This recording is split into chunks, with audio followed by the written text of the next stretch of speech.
Good evening, ladies and gentlemen. Welcome back to Franklin Field for the 2016 MLU Championship between the Portland Stags and the hometown Philadelphia Spinners. Jeff Poster, Dusty Rhodes, so glad you could join us here on our MLU Live broadcast. The Spinners and the Stags both finishing in first place, both defeating the two teams that were in this championship 1 year ago today, Dusty. They have earned their right to be here, and 40 more minutes of Ultimate separate us and a champion.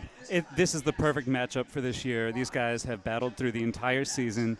They've beaten all comers except for Boston, who they managed to eliminate in the last round. The Spinners did. And at this point, we're just out here to see the best Ultimate that they can put together. And in talking to these players before the game, they're nothing but excited to do everything that they can in this game. Both teams, you see there, 9-1 finishes. They're really 10-1 after they get through their playoff victories in the East and Western Conference Finals, respectively, and they've earned their right to be here at historic Franklin Field, right in downtown Philadelphia on the campus of the University of Pennsylvania, the Ivy League. But tonight it's the MLU Championship of 2016's home.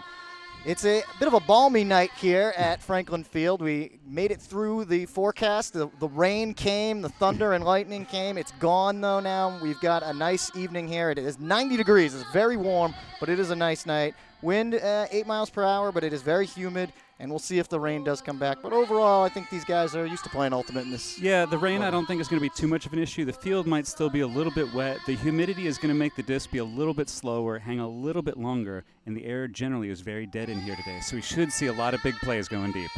We're going to step away here. When we come back, we'll continue to preview this matchup between Philly and Portland. That was an incredible game to watch. It was a huge loss. I just decided to launch and try to get it. I knew if I went up early enough, I could get it. And all of a sudden, there are feet kind of above heads. Does it all come back to this loss? Does it all come back to this play? If I had 4 hands, I would put all 4 hands on the ball. It was up the other line. They had to deliver. Boston kept doing this thing that you didn't think was possible.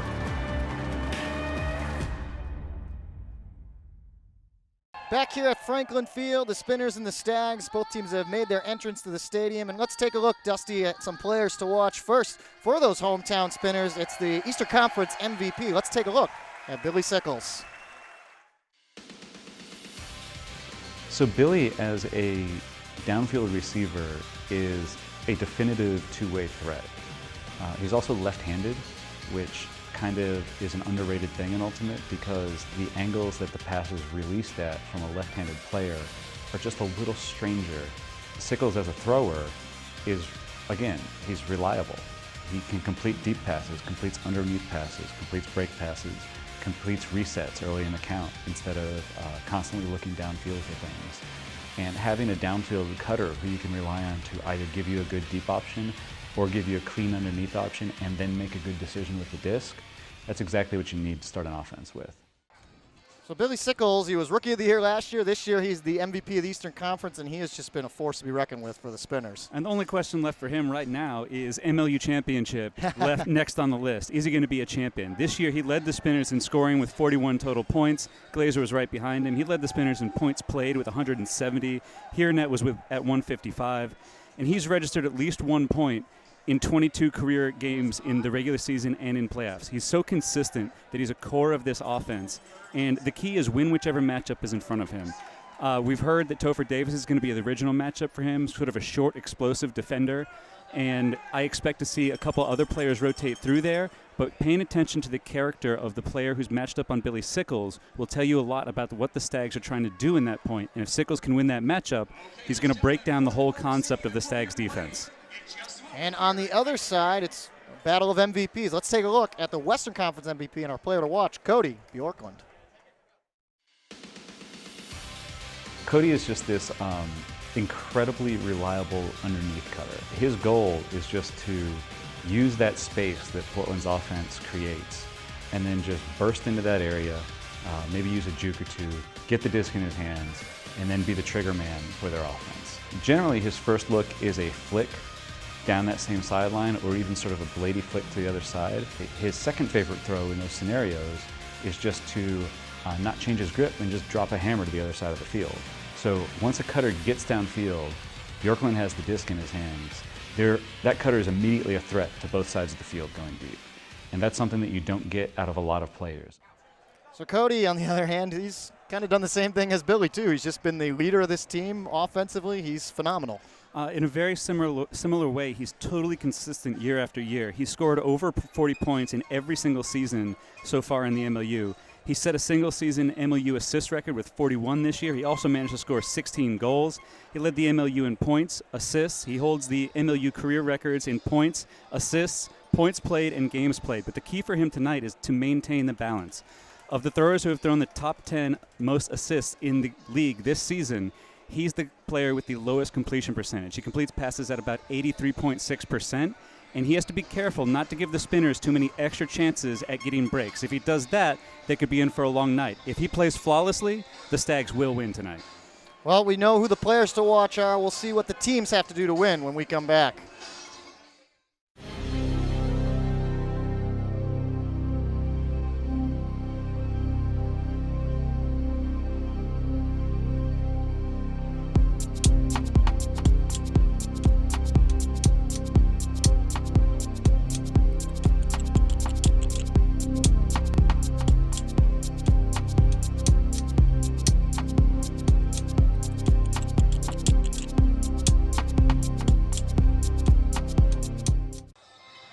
Franklin Field, the home of the MLU Championship. We're back here. Jeff Poster, Dusty Rhodes, taking a look at the keys to tonight's game to win this championship and get that silver disc. First, for the Spinners coming out of the East. Dusty, what do they have to do to defeat Portland? Well, the key for them is that breaks go a long way. They've long had a very consistent offense, but this year is the first time that their defense has converted their break opportunities at over 40%. So in this game tonight, they have to keep that up. They're going to need to pressure the resets of the Portland Stags. The Stags like to use late stall count resets, and if you can force a turnover here or there, they'll be in a situation where they can get a couple extra break opportunities. The other thing is that they cannot feed the Stags. They must not give them extra opportunities for breaks. This is the only opponent during the entire season that Philadelphia has faced that scores over 10 break goals per game. So they must avoid careless errors, easy resets that lead to fast breaks. Any situation where the Stags can go after them, that's going to be bad for the Spinners. And on the other side, the Stags come in out of the West, and they took their time to get here. Third time's a charm after 2 straight Western Conference losses. Here they are in the championship. Both of these teams need to stay confident and stay loose, but it's even more important for the Stags because their sort of whole team identity is about enjoying the game, getting the best they can out of it. Create and control space. The key for that is that their vertical stack offense creates wide cutting lanes on either side of the field. They have to maintain discipline in that and make sure that Philadelphia doesn't get any easy opportunities at blocks there. And they must disrupt the handler motion. A little bit different than Philadelphia, than their offense. The Spinners rely on their handlers to move around a lot. So if they can redirect that, put them in different spots that they don't exactly like, the Stags will be in a better spot to win today. Both teams are getting their final warm-ups in. When we come back, we should be getting our first poll coming up here at Franklin Field.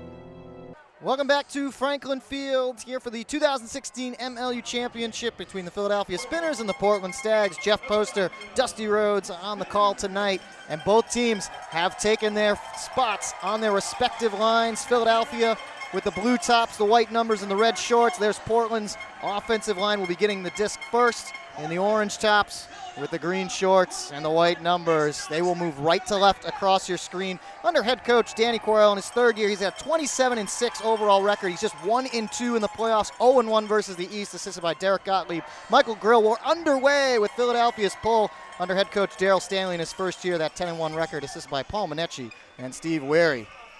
Portland will start off as they move it up to Tyler Cable.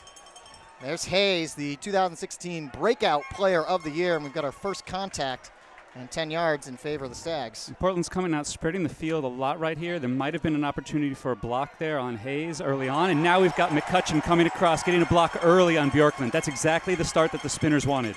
Running right into it, going up, elevating. McCutcheon has been huge down the stretch for a small guy. And he's usually a handler matchup. If they're trying to use him against Bjorklund, that means they're trying to use quickness against Bjorklund in the backfield and probably after the turn here too. Bryant starts off the disc from the sideline, swings it around to Esser at center. Purston coming up to mark him as Esser pushes it up to Patel. He'll drop it back for Colton. Philadelphia working out of a vertical stack here. Esser's highlighted on the cutting right now. Esser's got it, catches with the right hand, continues along up to Jack Casey.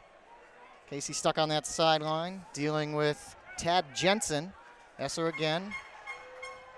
Looking for the end zone, and Patel's got it for the first score of the night. Philadelphia is on the board with a break to start. That was a really winning possession from Philadelphia, both on their defensive possession to challenge Bjorklund on the under early because they kind of know that the Portland Stags are going to put that throw up to him, so they're baiting it and going underneath. And then once they got over on offense, they did an excellent job of maintaining space and maintaining possession. Here we get a look at McCutcheon taking the inside route to the disc, Bjorklund slowing down and going up the field. And here we're going to see how they trust their receivers as well. Patel lays out. It looks like he was really close to the line over there, but I guess he got his shoulder down to start. And this is how the Spinners would have envisioned this game starting already. They've got a turn against Bjorklund, the league MVP from the West Coast, and now they're up 1-0, a minute and 13 seconds to go into this game. The check is coming early for the Stags. One of the advantages Portland, a lot of us assumed they had, was the fact that they played an Eastern Conference opponent this year. They lost to Boston back in Week 7. It was a very, very close game. Portland had a chance to send it into overtime, but one thing the Stags said that they wish they could have changed was they came out slow against the Spinners or against the Whitecaps, and they're looking to not do that against the Spinners. A very good pull, though, from Philadelphia. Excellent pull. It just kept floating. Jensen gets it up to Melius. Right back to Jensen. Bid was there from O'Connor. I mean, he's asking for the call there. There was contact rolling up afterward, but instead of looking and turning upfield to go for the completion, he turned and asked for the call instead. Jensen was player of the week just a couple of weeks ago in the regular season. Actually, it's been 2 weeks since either of these teams have played. At the end of June. It's a bit of a different defensive lineup here for the Spinners. They've got a lot more hideout, a lot more length right now, so they're trying to challenge Portland to do a couple different things on offense. Trevor Smith puts it into Melius. A couple of touches on this point. Nice bit across the front there from Bloodgood. You can see Philadelphia is really trying to get after these swing passes. Jensen continues along. Hayes elevating. Grabs that one. The wind already playing a factor here. Pushing up to Smith again. Hayes looking to drop back. Hayes has been dealing with some injuries here in the latter part of the season. At the middle to Jensen. Jensen. And it's in for the score. Portland works it up. Trevor Smith gets the goal from Tad Jensen. They did work it up there on the whole. They maintained possession. They maintained their calm during that point. But Philadelphia still had a couple looks at blocks. They still had a couple layouts going across the front. And they had a couple players charging in towards the back. So we have O'Connor here. I mean, yeah, that's probably a foul, but he's really not looking upfield at all. And that's the sort of thing that you don't like to see from your players. Rather than playing the offense, they're busy playing the officials. But once he got the disc in the center of the field there near the end zone, he's a very difficult player to guard as a handler. So has a lot of length, uses inside breaks very well. And he's in a position where he can break the mark one side or the other. And the offense took advantage, and now we'll get the first look at the Stags defense. Speaking of the Stags defense, pulling will be Stephen Rice. He was one of the guys listed on their injury report as doubtful. You can see he's got that sleeve on his right leg. He had a calf injury. Both him and Peter Woodside, also listed doubtful, was dealing with a hamstring. They are both out there.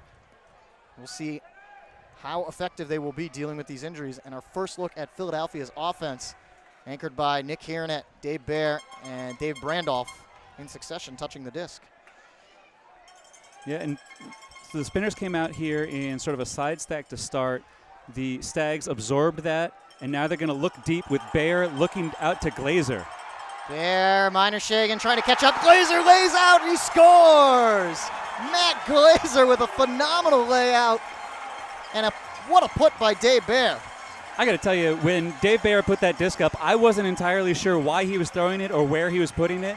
And in the end, it looked like Meinershagen was going to get the first bid at it, and he didn't actually pull the trigger on that bid. Glazer, on the other hand, played like he was on offense, determined that the pass that was thrown was going to be somewhere that he can catch it. That's the trust that you get developed after you play years and years together. This throw from Bear is almost at the very end of the ability of Glazer to make a play here. Right there, you saw Meinershagen sort of pull up and not take the bid. The Spinners, on the other hand, are taking every one of those bids right now. The Spinners are ready to go. The Stags are going to have to find an answer. You'd think Meinershagen lays out. He's got that. With the length and the ability that we've seen from him over the course of the season, that looked like it was within his sphere. Maybe he didn't think that it was going to be caught by Glazer. Maybe he didn't realize the speed of Glazer. Remember, these teams haven't faced each other in person yet. They've only seen each other on film. Both teams making their first appearances in the MLU Championship. So we will have a new champion this year. Philly takes the 2-1 lead. Jack Casey with the pull is in the hands of Smith. Up to Purston, very close from Esser. Purston gets it back from Jensen on a quick give and go. Looking for Hayes. Hayes gets around. Bryce Dunn.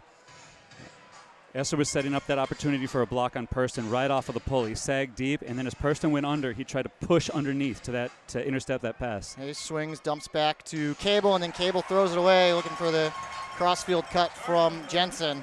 Looked like Jensen was looking for a little jersey pull there, and if that's the case, that's going to be an unfortunate missed call. But at the same time, it was just sort of a careless turnover. It was so far out in front on a swing pass, you got to make a little more certain that that pass is going to hit your receiver. Colton grabs this one out ahead of him.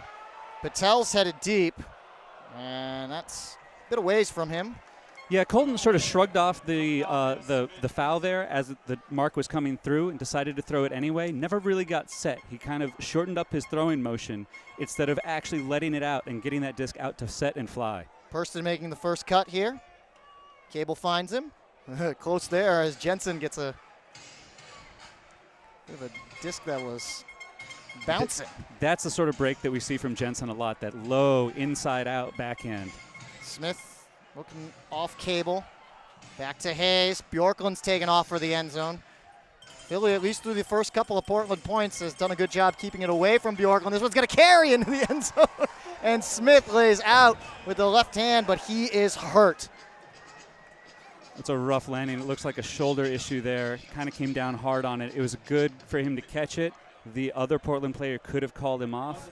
We're going to see if he comes out all right here, but Portland will still get the goal. Hayes, you saw Jensen making that cut really in Bjorklund's lane almost down the sideline, and yeah, you can't came down awkward. You can't really even tell how he came down. Maybe it was just that he had both hands extended out in front of him and that pushed the force up into his shoulder socket. Not really sure. Getting tended to on the field here as we get another look at how this play developed.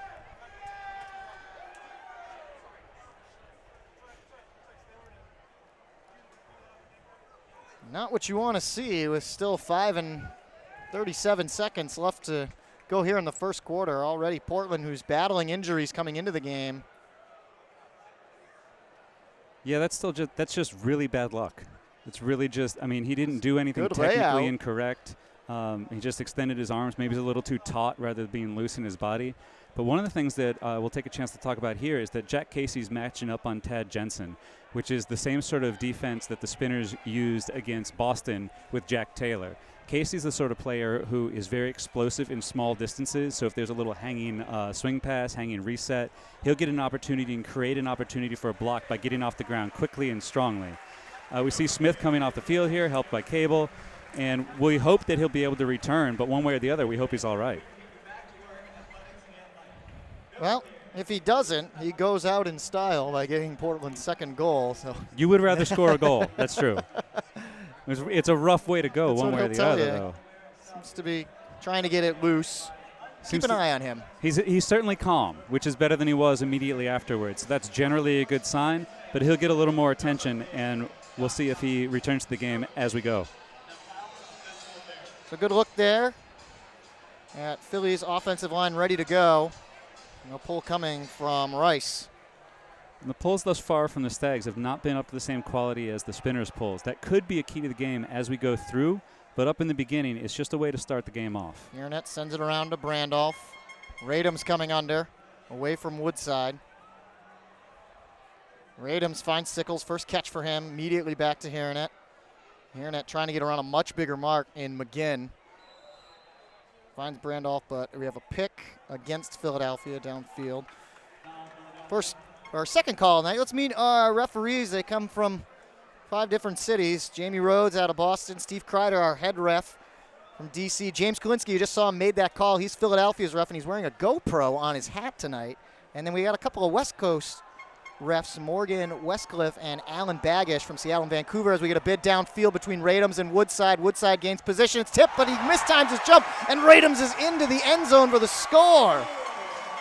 Wow. That was exactly the matchup that we were hoping to see as this game went on. And I got to tell you, when that throw went up, Woodside had the correct position, got deep early, started to box Radams out. But as he went up to get the disc, he actually either didn't get up quite as high as he expected or just didn't manage to close his hands around it. The two of them, if they keep going at it over and over during the course of this game, could have a giant effect on the outcome. How often do you think Peter Woodside has had to match up against a guy who's basically the same size as him? Well, essentially, as I can recall, there's only one player out west. That's Isaac Entz for the Rainmakers, who is of a similar size. But they don't use him the same way that the Spinners have used Radams ever since Himalaya Meadow went out with an injury. They've used Radams as sort of their primary deep threat on offense. And generally, what Woodside likes to do is give help to other players over the top, but he can't leave Radams alone too much. Radams has been great. Yeah. Filling in for Meta, who is active tonight, is good to see. He's wearing a brace on that left hand, but he is dressed and was warming up. We'll see if he gets into the game. Pull drops all the way back to Chris Hancock. Finds Jensen Bjorklund heading deep. Yeah, Bjorklund pulled double coverage there. He got Lindsay matched up onto him. Now, as he was cutting, forced Lindsay to fall over on the cut. Bjorklund, first throw from him, finds his man Purston. Purston miscommunicating between him and Hancock. Hancock went down the field, and now we have a call, and the Philly fans are not happy about it. I think on the whole, I agree with the Philly fans here. Bloodgood was playing physical defense, but I'm not sure he was redirecting the cutter. However, refs called it, so Stags are going to keep the disc. Noah Polsky is our last referee tonight, going back to that conversation. He's operating the clock out of New York. I mean, to be fair, there was contact there. It was a tight call. So it's not as though I think it was a totally erroneous call. It's just a tight call, and I kind of like the physical reset there. In the end, the Stags here used to go to work up the open side down the backhand lane that the Spinners were providing them. Easily get that goal once they got up closer to the end zone. And one of the other things of note during that, as we take a look back at the ease with which they moved up to the break side after the foul call, is that the Portland Stags were sort of egging on the Philadelphia fans as they were booing that call. If we get into a thing where the Stags are encouraging the Spinners fans and the Spinners are encouraging the Spinners fans, this place could get rowdy. You can hear it, and you can see the crowd back there. It's a great turnout here tonight at Franklin Field, as we expected with Philadelphia making their first appearance in their own city for the championship. Well, and I don't know if you got a chance to walk around beforehand, but there's a significant number of people who are all managing to actually get some beer during this game. That's right. So they're getting ready beforehand. The game start got pushed back a little bit due to the weather, and as a result, they may be even in their third quarter form early in the first. A little loosened up. Brandolph reels in the pull from Rice. Trey Katzenbach, veteran, making his first appearance in the game. Stags started out in sort of a soft zone defense over the top, and now they've gotten back into a man. So they stopped the pull play, and now we'll see what Philadelphia can do from there. Swing along to Radams. Radams in the hands of Arcata, who's been another guy that's come on over the course of the season. Sickles goes down with some contact from Topher Davis, and he'll get the call. Yeah, the pass was up high enough. If that pass had been lower, Davis would have had a clean bid on it. Instead, Sickles goes up in the air, creates a lot of space to maintain the catch. No harm, generally, but there was a foul. Katzenbach right in front of Portland's sideline. Again to Arcata. Himalaya Meda is on the field, was headed deep. Good to see him out there again. Welcome back, Himalaya. Brandolph drops back here in it. Little give and go. He gets it again. Philly's working out of sort of a side stack here. There's a lot of room to cut up line. Brandolph looking for the end zone, and it's D'd up by Woodside. And he flexes after knocking it away from the Eastern Conference MVP, Billy Sickles. And that's the first turnover from the Spinners so far today. And Woodside there was doing exactly what we were talking about, giving him that over-the-top help. Even on an up line cut, he's a threat to get a block. Supnick pinned down right now in the corner, gets it out, and up to McGinn. Miner-Shagan into a crowd, and that's knocked down by Arcata, but a lot of contact as Arcata and Brian Penner. Well, you know, it looked to me like Penner was cutting up the field there, and Arcata was underneath. There was contact early on, so if they're calling the contact before the throw was up, that makes sense. But if they're calling the contact that happened afterward, it looked like the cutter had already decided to move out. I'm fine with this staying with the Stags because there was a bunch of contact coming out of the stack. Well, we've got two former, one current head referees in our crew tonight. Jamie Rhodes, James Kulinski, the former head refs, and Steve Kreider, the current one. So this is swung around. Carried and leapt into the end zone is McGinn as Portland takes their first lead at 4-3. Yeah, and that's their first break, too. And as you saw, once the offense got the disc for the Stags, shockingly, after a Woodside block, of course, you could see that Miner-Shagan and McGinn were two of the players who were key parts of their offense moving up and down the field. And there's a lot of contact on that play there, too, but Sickles doesn't seem too upset about it. We're pretty sure that Woodside got to the disc pretty cleanly first, and then there was contact afterward. And there's no chance for Brandolph to deal with McGinn up in the air. One thing that head coach Danny Corell of the Portland Stags talked to me about before the game is he likes that they've got that size advantage on the whole. I mean, Philadelphia does have guys like Maeda and Radams, but most of Portland is over 6 feet tall. They are big. I would love to have that size advantage as a coach also. That's one of the things that you can leverage at different points in the game, either by forcing matchups, by putting up not questionable throws, but throws that you know that your guy's going to get the first leap at just by having that height and having that athleticism. And here we're getting down to 1:36 left in the first quarter, so the clock starts to come into play, but you wouldn't expect Philadelphia to try to have a 96-second possession to get this last score in before the quarter ends. The 4-3 lead, Portland represented the one time the Western Conference has had a lead over the East in their matchup against Boston when they took the 1-0 lead at the start of the game, but it was all Boston after that. So a lot of steps there after the catch from Glazer, but he's doing good work getting open right now. And you can see that Philadelphia pulled over some of their defensive players onto this line. That's usually what they do after they get broken. Right in the hands of Shields. Bryant and a bobble from Glazer. He slipped. Turf Monster took him down. Right away, they're looking for Davis. It'll carry all the way into the end zone. And just like that, you give Portland an opportunity, and they're going to take advantage. And that's precisely the worry for the Spinners right now, is that they had one break, which was a 2-minute point, 2 minute 20-second point, followed by a 30-second point. So that second break that they had some of their defensive players out there for was a quick turnover, and now they have to decide which of their offensive players they want to put back on the field. And this sort of really quick attack is exactly what we've seen from the Stags all season long, whether it's been McGinn on the trigger or any number of other players. They take their furthest downfield player, push him down the field into the end zone, and if the shot's there, they almost invariably take it. 5-3 the score now, 1:05 left to go here in the first. You saw a couple of Portland fans made the trek. They went to Boston, if you remember. They had there quite were the definitely showing some Portland actually fans in up Boston, there. so why not come to Philadelphia too? They had some planned cheers going on. They were heckling the refs pretty well. They were louder than the Boston fans. I really enjoyed their presence at that so game. I'm glad they came out to Philadelphia tonight too. And here we've basically got Philadelphia's starting offensive line back on the field. They've got Radams and Meta out there. So it looks like that means they're taking Arcata off the field. Bear's also off, it looks like. Yeah. Katzenbach out there, who reeled in the pole. Randolph alone on the far side of the fields. Sickles, low, very close to being knocked down by Sam Frainer. That was a good opportunity for Portland. He had good vision to get there, but he could have committed to it and actually gotten that block. And that goes right through he was the turning hands and maybe the legs, too, of He was Radams. turning away from that disc before it was in his hands. If you're going to be doing that, you have to be a much more experienced player than he is at this point in his career.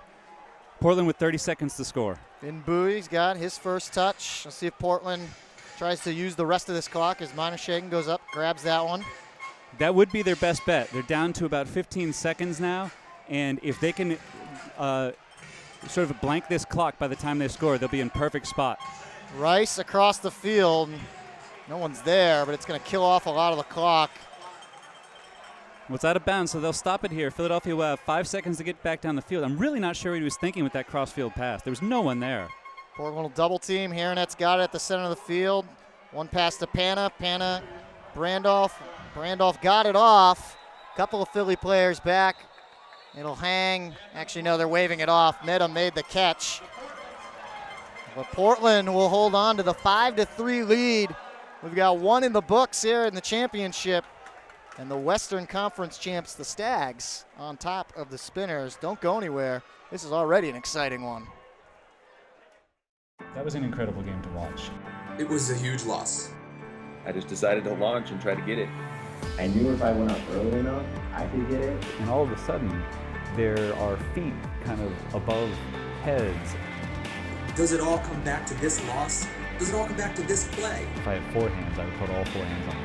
It was up the other line. They had to deliver. Boston kept doing this thing that you didn't think was possible.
Canterbury, the official apparel supplier to Major League Ultimate. Dress like a pro. Visit www.canterburyus.com, the destination for all your team's custom uniforms and athletic apparel needs. Canterbury, proud partner of Major League Ultimate, committed to the game. Do you have a team trip or corporate outing coming up? If so, charter a private bus, a minibus, or party bus from busrental.com, a U.S. Coachways company. Bus travel is one of the safest, greenest, and most affordable ways to get your group to an event. If you're going with a group, trust busrental.com. Enter coupon code MLUBUS and get additional savings and VIP treatment. Innova is proud to support Major League Ultimate and its incredible athletes. As the official disc of the MLU, the Innova Pulsar has quickly become the disc of choice at Ultimate's highest level. Visit innovadiscs.com to find a dealer near you.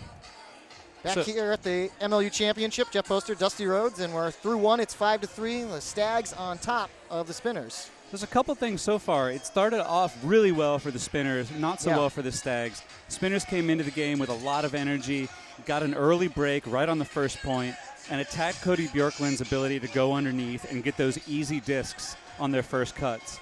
And after that, the Stags sort of settled in, got their legs under them, started to get really excited about playing out here, and starting to make their own defensive plays. So we saw that Radams beat Woodside deep once, but Woodside also helped over top and got a block already. If you're going to get beat once, get one block, that's a good start for your defensive leader.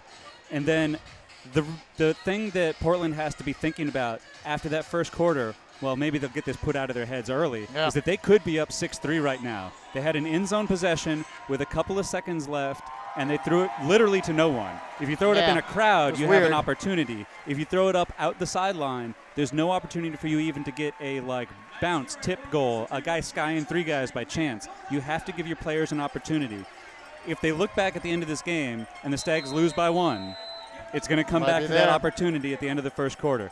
Getting into the second bit here, I'm really excited to see how the rest of this game goes. Now they've got their pregame sort of jitters out, their early game jitters, as well as that early surge of energy that you get starting into this big game. You saw Matt Melius. He was pretty happy about the results at the end of the first quarter. I'm not sure if he was just happy about the results or if he was just happy about that beard. I mean, he has put in some serious work to create that. Looks good. And you saw Daryl Stanley, too, talking to his MVP, Billy Sickles, trying to keep his head where it needs to be. And He heads back out on the field with the rest of the Philadelphia offense. You see right there on your screen. Again, Trey Katzenbach out there, no Dave Bear. Well, the thing with Katzenbach, and this isn't to slight Dave Bear in any way, is that Katzenbach can be relied upon simply to catch the disc and throw completions. And in a game like this where the opponent is going after you, you've made a couple errors, you want somebody steady out there that you can simply rely on to make your offense run. And as you can see in the back here, the fans for the Philadelphia Spinners are out here in force. They're waiting in line for the beer right now. Yep. And you saw that crowd shot earlier. That crowd is still filling out in the stadium. There are still folks coming in because we're always on ultimate time when it comes to these games. Exactly. I'm excited to hear all of the rest of this game go on. There's nothing quite like it. Here we go. Start of the second quarter. Portland now pulling left to right. This one's going to come down into Brandolph's hands. You see on this defensive point, they've got Adamson in as that sort of over-the-top deep help rather than Woodside. So they're using a little bit of a rotation. Katzenbach's guy was looking for his flick. Not there. Drops back for Panna. Michael Panna has been he's been on the team every season, but first year playing full-time with the offense, and it's been a great addition to that offensive line. As Sickles rips one down for Haranet. Nick will just have to watch this one float in the end zone, catch up to it, and hold on for the score, which he does. It's 5-4 now, Portland. That's excellent work there. Sickles is a threat both going deep, and as you can see there, throwing deep. And while Haranet doesn't generally cut into the end zone like that, a situation where McGinn sort of plays underneath him so far that all Sickles has to do is put the disc out on a line and trust that Haranet's speed and focus is going to come down with a goal. You can't leave him that open. He's too good a player to poach 5, 6, 7 yards underneath because you think he's just going to come back under to the disc. Yeah, Portland just learned the hard way. You might not see Nick make those cuts, but they're there, and he can do it. And just like most players in Ultimate, he's filled a number of different positions over the course of his career. He's got so much speed. As we see the field just open up here, McGinn is trailing by so much. He has no opportunity to catch up to this disc. You've got to put more pressure on it in order to challenge these Spinners as the game goes on. And now we're going to get a midfield pull here from the Spinners. When the Stags came out and played against the Boston Whitecaps, they had a lot of issues with the midfield pull. They had some early turnovers. They would just sort of throw it right into the defense, had a couple drops. This could be a telling moment for the Portland Stags. Pretty good one from Esser. Gets it to roll out the back. It's picked up, trying to get out quickly. Bjorklund's got it. Swings it across to Hancock. And Hancock's defender was biting into that lane to take away Bjorklund's big huck. Davis sends one deep. Purston, he can catch up to it. It's blocked away by Bryant, though. And you saw the line that Purston took on it. He thought he was going to make sure he got up over Bryant rather than Bryant getting the block there. Bryant did a good job to get it, but we kind of expected that Bryant would end up, that Purston would end up with the disc. We're going to get a foul on the throw, it looks like.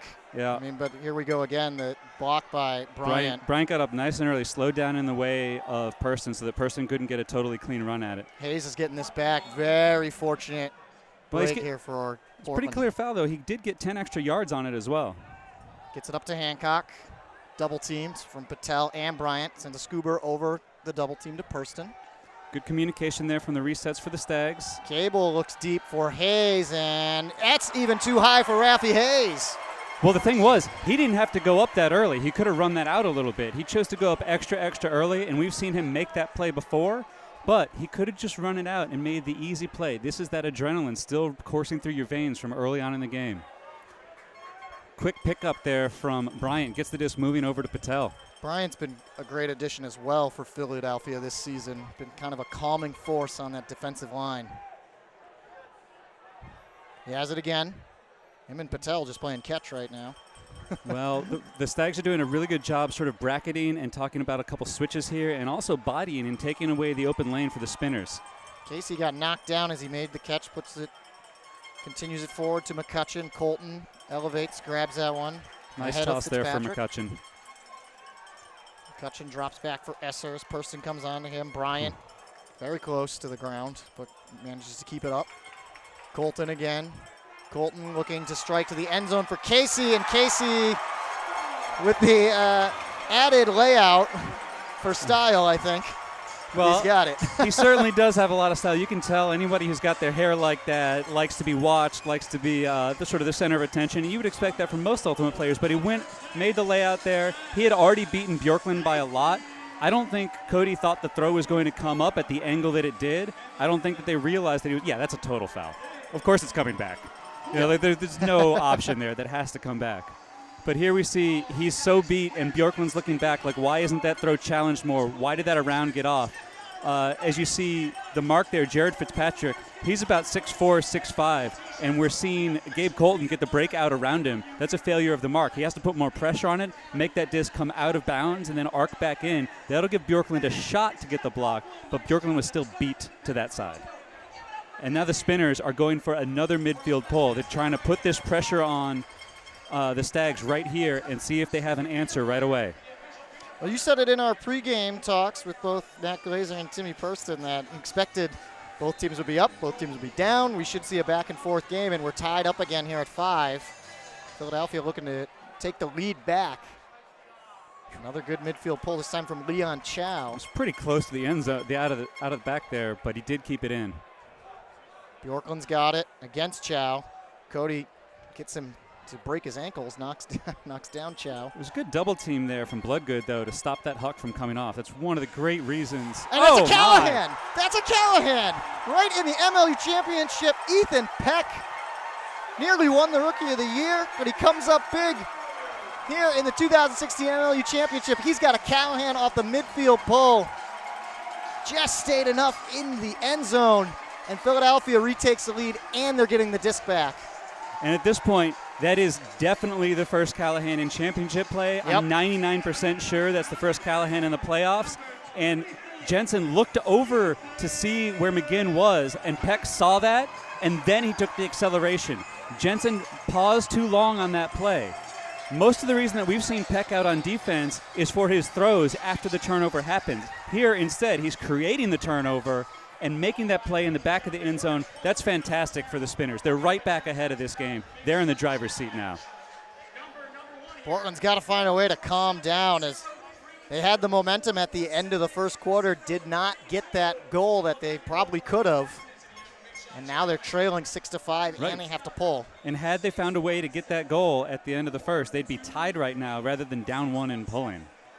Of course, you never know what could happen. You remove one thing, all the chain of events changes. We people's could see attitudes. 4 more Callahans before the night is over. Anything could happen tonight. Know. I like the way this game is going early. Topher Davis with the pull right to left. And there's Bear back out there. Right up to Hiranet. Working out of a side stack. Now they're isolating Brandolph. Brandolph's got it. Sees Radams cutting across the field as Pana comes under. Get it to him. Good patience right now from Philadelphia, but they got to make sure they don't get too confident as throwers and rely on those resets late in stall counts. Sickles looking to get it around. He finds Pana, who separates himself from the defense of Penner. And then a nice catch by Brandolph. That tip catch, that's the sort of game-changing play that can keep the Spinners ahead here. Sickles has got it. Pana. Drop back. There's Glazer. Nice inside break from Pana across to Glazer. Another inside break from Hiranet to Brandolph. This is looking easy for the Spinners right now. Just moving as Brandolph sends a scuba, and it's D'd up by Portland. Just as you say it's looking easy, Brandolph gets he's feeling his oats there a little too much. Yeah. Takes the scuba over traffic, and this is where the Portland height comes into play. They get their arms up, get the block, and now they can get back upfield and get that break back. McGinn's got it. Sees Will Shaw coming under. Drops it back for Davis instead. McGinn again. You can hear the roar of the crowd right behind us here as Woodside gets the catch at midfield. Portland really should just work to maintain this. Stay in control on offense right now. Supnick threw it. I don't know why Adamson didn't try to make a catch there. I know he might not have been the original intended target, but he could have caught it. And it's one of the things that you tell Ultimate players all the time. If you can catch it, just make the catch. You have to be certain that it's for somebody else to look that pass off, especially with the long arms like Adamson has. Yeah. So Philadelphia will get it back right on their own end zone line. Brandolph to Pana. Pana goes low and finds Radams. Glazer taken off. Radham's Yeah. thought about it. Radams is a big man, not a thrower. He's not going to take that look to Glazer. Brandolph continues to swing along to Bear. Haranet was coming under. This point's been over 2 minutes right now. This is a long one for Philadelphia's offense. That's one of the risks after getting to Callahan. You got to rely on your offense to be able to score quickly. Brandolph swings it all the way around. Pana's there. Ooh, that's a tight little window to throw through. You can see both teams are slowing down a little bit right now. Brandolph, though, still with some legs coming in, and again, Portland denies them the end zone. That was the second questionable throw into the end zone, the second questionable shot, and the second time that height was the difference for the Stags. And it looks like the Stags are going to take this timeout, put some new players on the field. We'll see where they go from there. Danny Correll using his first timeout. As you said, Dusty, a very long point. And take a look at the tip. But Brandolph getting a little too maybe thinking he's got that throw. Yeah, well, I mean, he does he have does that have throw, it. I'm but not it's just he wasn't taking control of the situation and recognizing what was in the way there. We'll step away here in the Portland timeout and come back, see if the Stags can tie it up.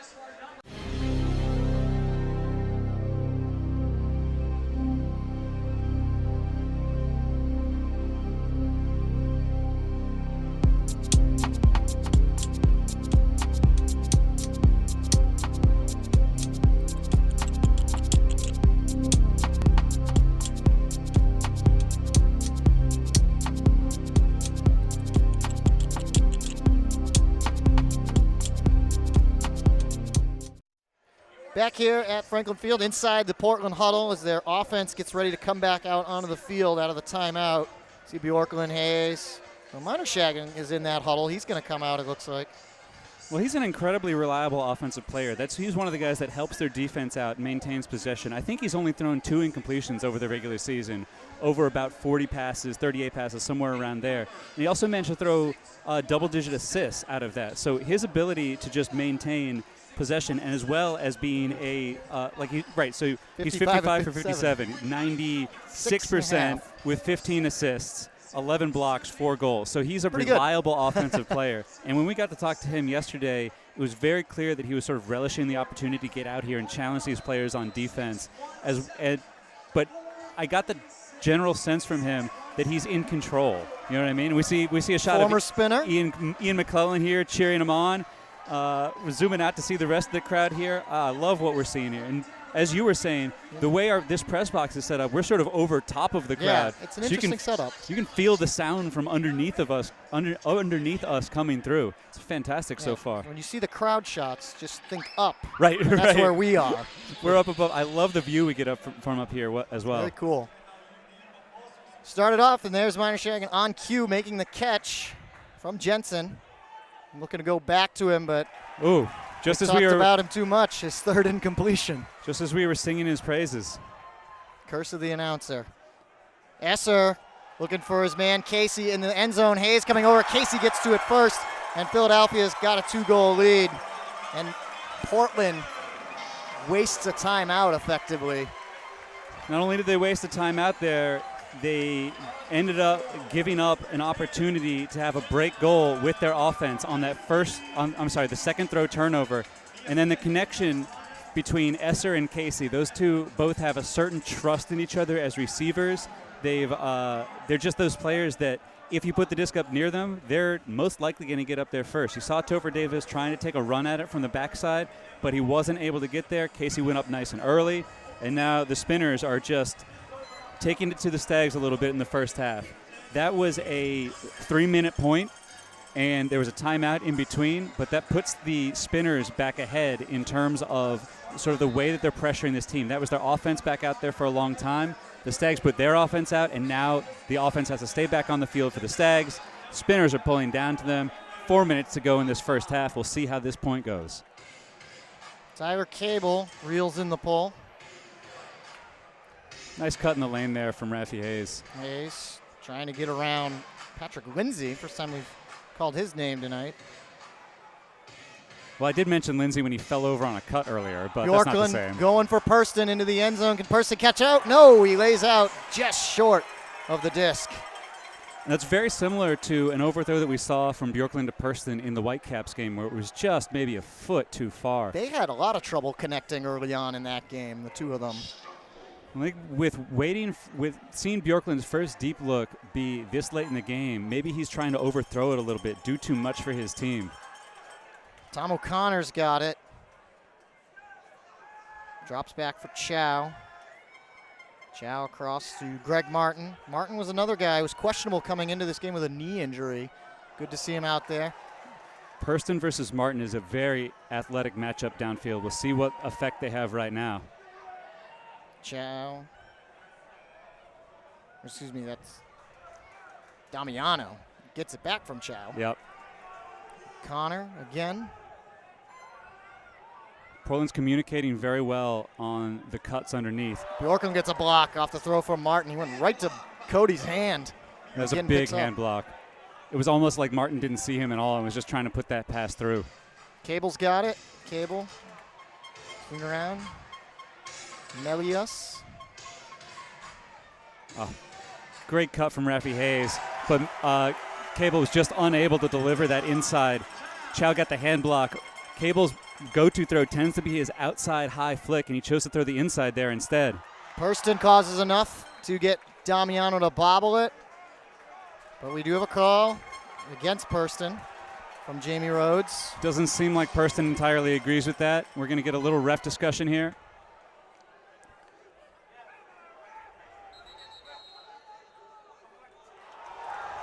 And now it's going to be Portland's disc. You see the play there again. Yeah, I think that's a good overrule. Unfortunately, Jamie got the call wrong. We'll have to talk to him about that after the game. It was a good block from Perston on the underneath cut there from Damiano. It's good to see Perston give an effort on the defensive side. That's one of the things that sort of sets the Stags apart, is their energy on defense for their O-line. Hancock gets it up to McGinn. McGinn was looking for Cable. McGinn again. Hancock. They're leaving him alone for a few minutes. He's got nowhere to go, though. Good downfield defense. Now Hayes across the field and into the end zone. Here's a score for Tyler Cable. That's their first score of the second quarter, but they got to feel a sense of relief after that. Well, I mean, that was a 8-minute and 24-second drought for the Stags just in this quarter, and that actually goes back with a minute and 5 seconds back into the quarter before that. But just as you said, sort of taking the cap off the goal, so to speak, making sure they could actually clear the moat and get into the end zone. As we see this swing pass all the way across the field for the goal, you can see that Damiano thought he was going to have possibly a bid on that underneath, but the disc got there just fast enough. And now we're going to see the Stags with their midfield pull here, trying to get one more break, trying to score one more goal going into halftime. It's a one-goal game right now, so it's not out of hand for either team. If Philadelphia can get into the halftime with a 2-goal lead, they'd be really happy. So if they could theoretically, again, 96-second point, if they can score taking the full 96 seconds, that's sort of their best option. They'll go into it with a 2-goal lead. The worst option for them is to have a turnover and give Portland a chance to score right after that. Or Portland Callahan. Well, I wasn't even thinking about that. I like the way you're thinking, though. You're saying worst option. I always forget about that Callahan, but the pull from Portland here on the midfield just isn't enough to pressure them all the way in the end zone. Good stop from Bear. Only went about 5 yards deep. Hiernet's got it. And that's Radham's working against Woodside. Now Hiernet's uncovered. Into his hands. Nice catch by Hiernet against Frainer. Himalaya Meta pulled 2 defenders there, and then Glazer popped open underneath. Doing good work downfield for the Spinners. Meta against Bowie. And bumping chests a little bit. Yeah, a little bump on the mark there. So Meta will get 10 more yards with 1 minute exactly. And he didn't wait for it to be whistled in. He's going to lose those 10 yards now. So right back where we started. Well, I guess not. But nope, yeah, there we go. Yep. Yeah. Just making sure. Because sometimes the ref points to the wrong spot, but he went in before the whistle happened. So he loses the 10 yards there on a delay of game. Glazer's got it. I see Sickles headed towards the end zone. Excellent mark there. Davis is poaching off of him a little bit. Meta's got it again against Bowie. Bear trying to strike. And nice Bowie gets hand the hand block from Bowie. They've got It's another good mark. seconds. And this is exactly what Portland needs. They've got 35 seconds to score here, and they need to make sure they get this goal and get out without giving Philadelphia another legitimate shot. I'm surprised they're not using their last timeout to get their offense out. Well, but that would allow Philadelphia to put a whole new host of players in there as well. Maybe they see something here that they really like to take advantage of. 20 seconds, Woodside, midfield on the other side, and he throws right into the defense of Sickles, coming off of Davis, returning the poaching favor. Now, Sickles, he throws it right into Woodside's 10 hands. seconds left. You've got to send somebody deep. The problem is Woodside's all the way down here, and that was way too early. Yep.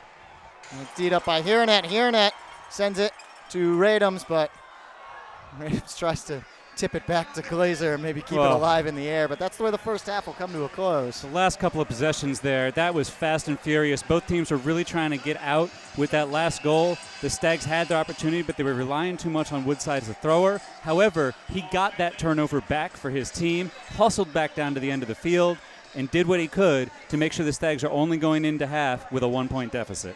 That's it. Halftime here. We got 2 in the books, 2 more to go. It's 7-6. The Spinners on top of the Stags.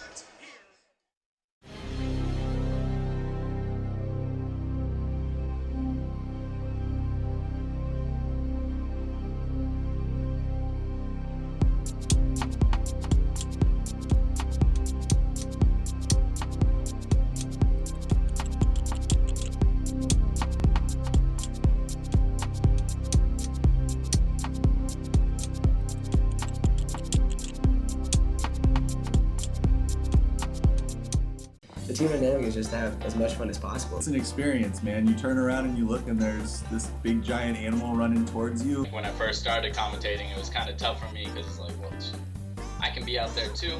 I can play with these guys. Well, why am I up here in the booth? Jeff Grant he's a freaking monster. He can sort of just do it all, you know? A few of my students were like, we saw you on the bus. I was like, I don't ride the bus. No, you're on the side of the bus.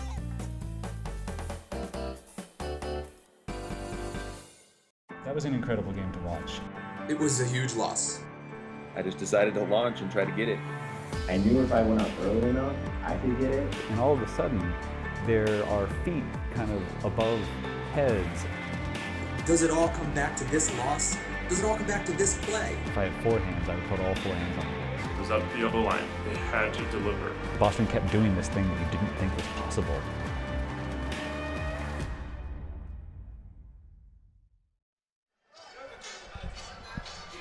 Back here at Franklin Field, 7-6 the score. The Spinners over the Stags. Jeff Poster, Dusty Rhodes here on our MLU Live broadcast of the 2016 championship. And Spinners started off. The Stags came back in the first, and then going into the second, it was all Philadelphia outscoring Portland 4-1. Yeah, that was a wild second quarter for the Spinners. They managed to pull ahead of the Stags.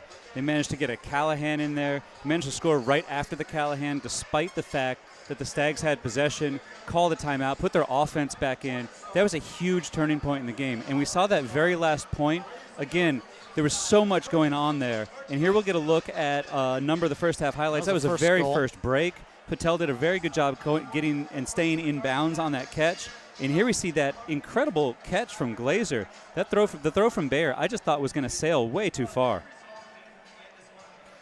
This was the layout grab for the second score by Smith.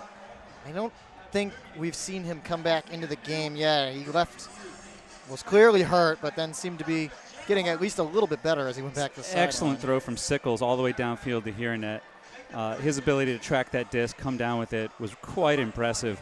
And here I think this is one of 2 goals that we saw from Casey in that same corner of the end zone, and of course the Callahan from Peck. That's the difference right now. It's 7-6, and got to wonder too, Portland had that chance with the first quarter time running down, and they did not get the score, but they are showing their long arms definitely in this one with all the blocks. And even here on that point block on the mark, that was in a matter of extending out into space and making sure that you could get the play.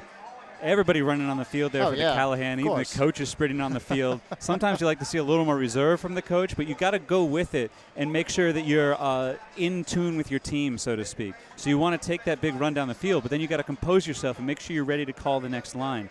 One of the things coming out of this first half is that Philadelphia has thrown 132 passes, completed them at 92.4%, and the Stags have thrown 96 passes at 88.5%. So the ability of both teams to complete their passes at a completely regular sort of rate is good overall, but the Stags were lagging as the game went on there. We're going to step away here at the halftime score, 7-6, Philadelphia on top of Portland.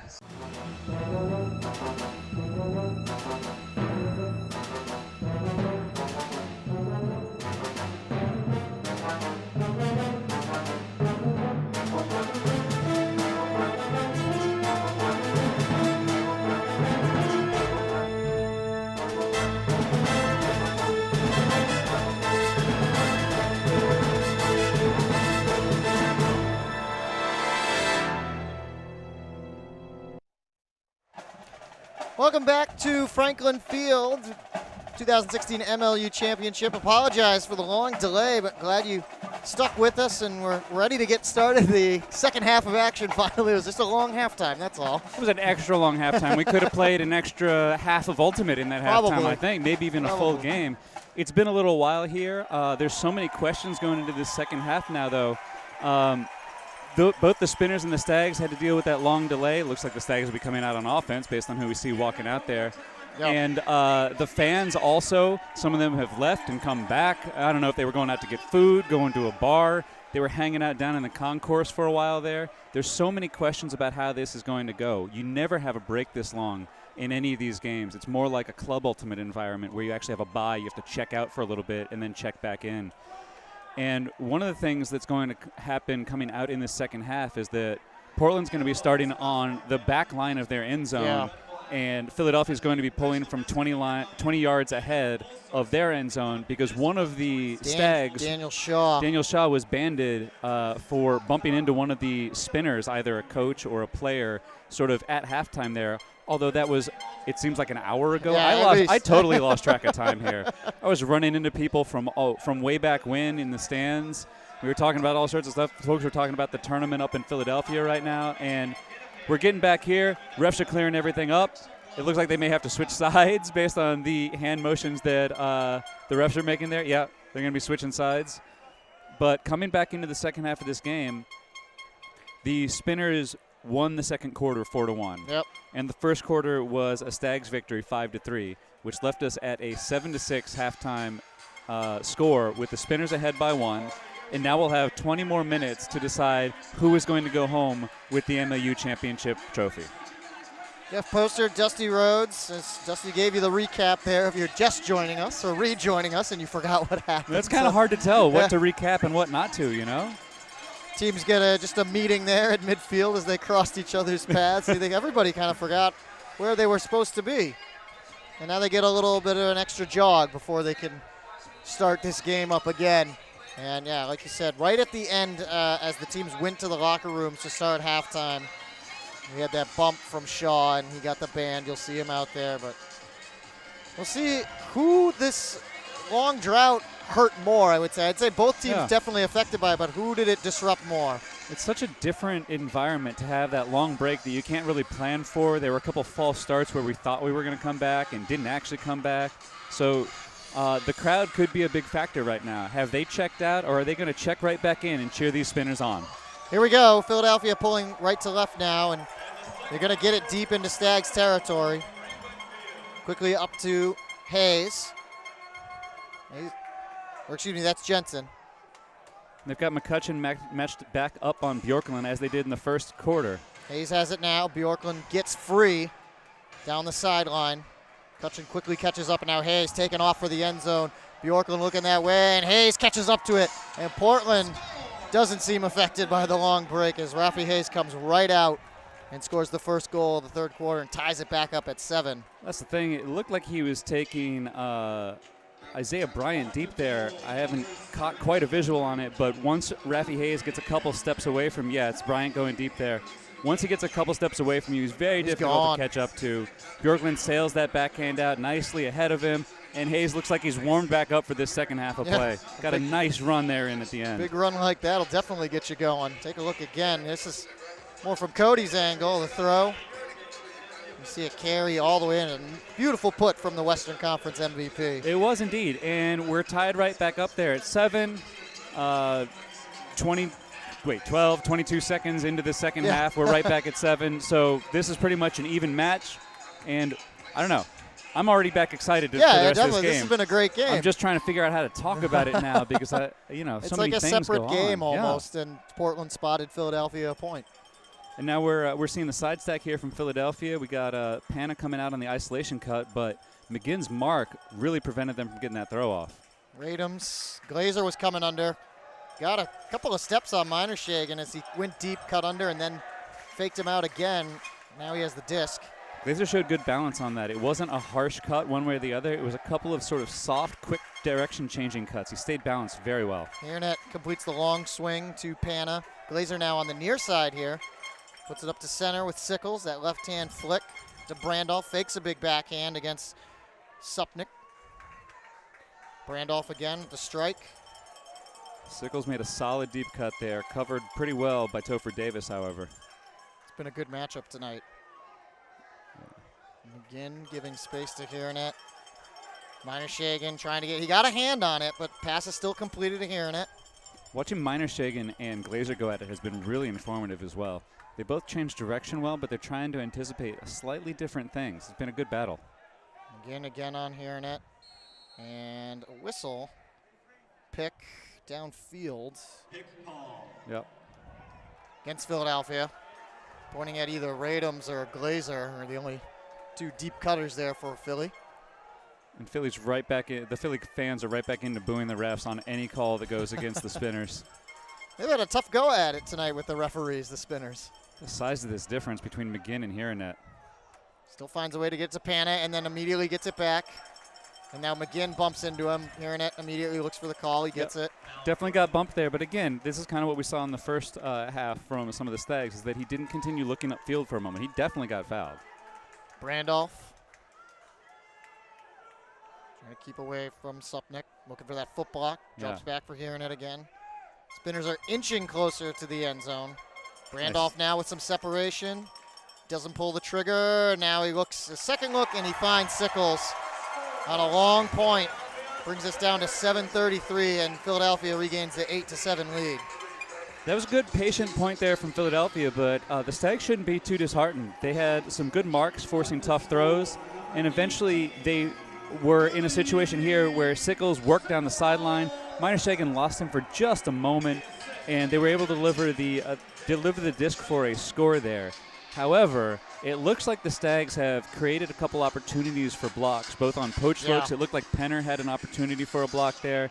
It looks like the Stags are ready for this this half mentally. Physically is going to be the question. Are they all ready to run like Rafi Hayes is, or are they lagging behind a little bit?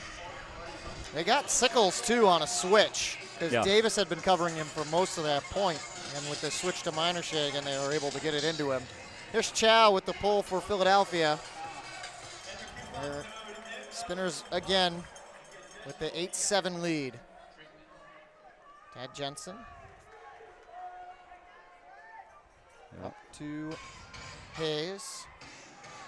Melius pulled a couple defenders away from Hayes there, got him open on that initial pull play look. Jensen gets it right back to Hancock. A collision there as Bjorklund and Chow, both number 6s, collide. Bjorklund kind of slowed up to change direction there, made a lot of contact with Chow. It's going to be a foul against Bjorklund, but just unlucky there. So Hancock will have to take the disc back 10 yards. Shield is on him. I can tell you, Portland's been working a lot more out of this horizontal stack.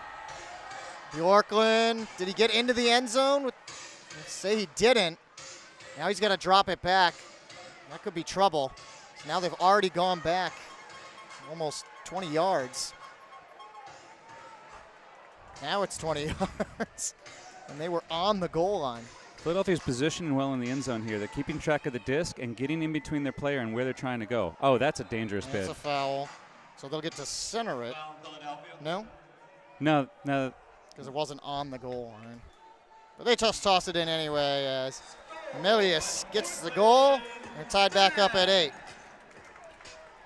Good work there on the whole from Portland. Again, these are sort of calm offensive points. There are some defensive opportunities for both teams right now. Again, it seems like they came out with a game plan, but both teams have maintained possession enough that we haven't had an opportunity for a break so far in the second half. Yeah, it's just, I mean, he's making an effort to get the disc there, but he's just kind of rolling up on the player afterwards. It's that follow-through contact that you have to prevent as a defender. You have to take a clean path rather than making contact after the catch occurs. And a good cut right after the call by Melius, too, to not waste time and right in the end zone. Yeah, it's good timing. Sometimes it's difficult to anticipate when the ref is going to blow the disc back into play with the whistle, but he did a good job there creating a little bit of space. The thrower stayed with him, delivered the pass. So here we go, tied back up at 8, 6:16 left to go in the third, and pull from Portland. Bear will pick it up here, and that's right there for him. Again, trying to use his long reach to keep Nick honest. Randolph, Sickles to Bear. Bear given a little bit of space from Shaw. Now he cranks one deep to Himalaya Maeda. And the injured Maeda is back on the field and scoring goals. He's given us the mean mug as well. Looking back, the issue there was that Portland lost the over-the-top contain. Two players were actually open deep for the shot there, and they ended up just being able to deliver the disc out in front. Portland was never able to make a play on it. Take another look. There he was able to go to his backhand, and it's got to feel good for Himalaya to be back out there scoring goals in the MLU championship. Yeah, and he feels strong enough in that injured hand that he's punching the disc down with that specific hand. So you can tell he's pretty much back from the injury. Little protective covering there. But it was Woodside and Minershagen who sort of lost track of Arcata and Himalaya Maeda going deep there. Got to stay over top. They couldn't see the disc as you saw Woodside turning to the wrong side. Looked like Bayer delivered the assist there. Good play on his part. Hancock reels in the pull in this horizontal stack for Portland. Cable up to Purston. I don't know if Cable was ready for that dump from Purston. He gets it anyway as Bryant's giving him fits. Up to Jensen. Jensen steps into his backhand. Melius has it. Drops back.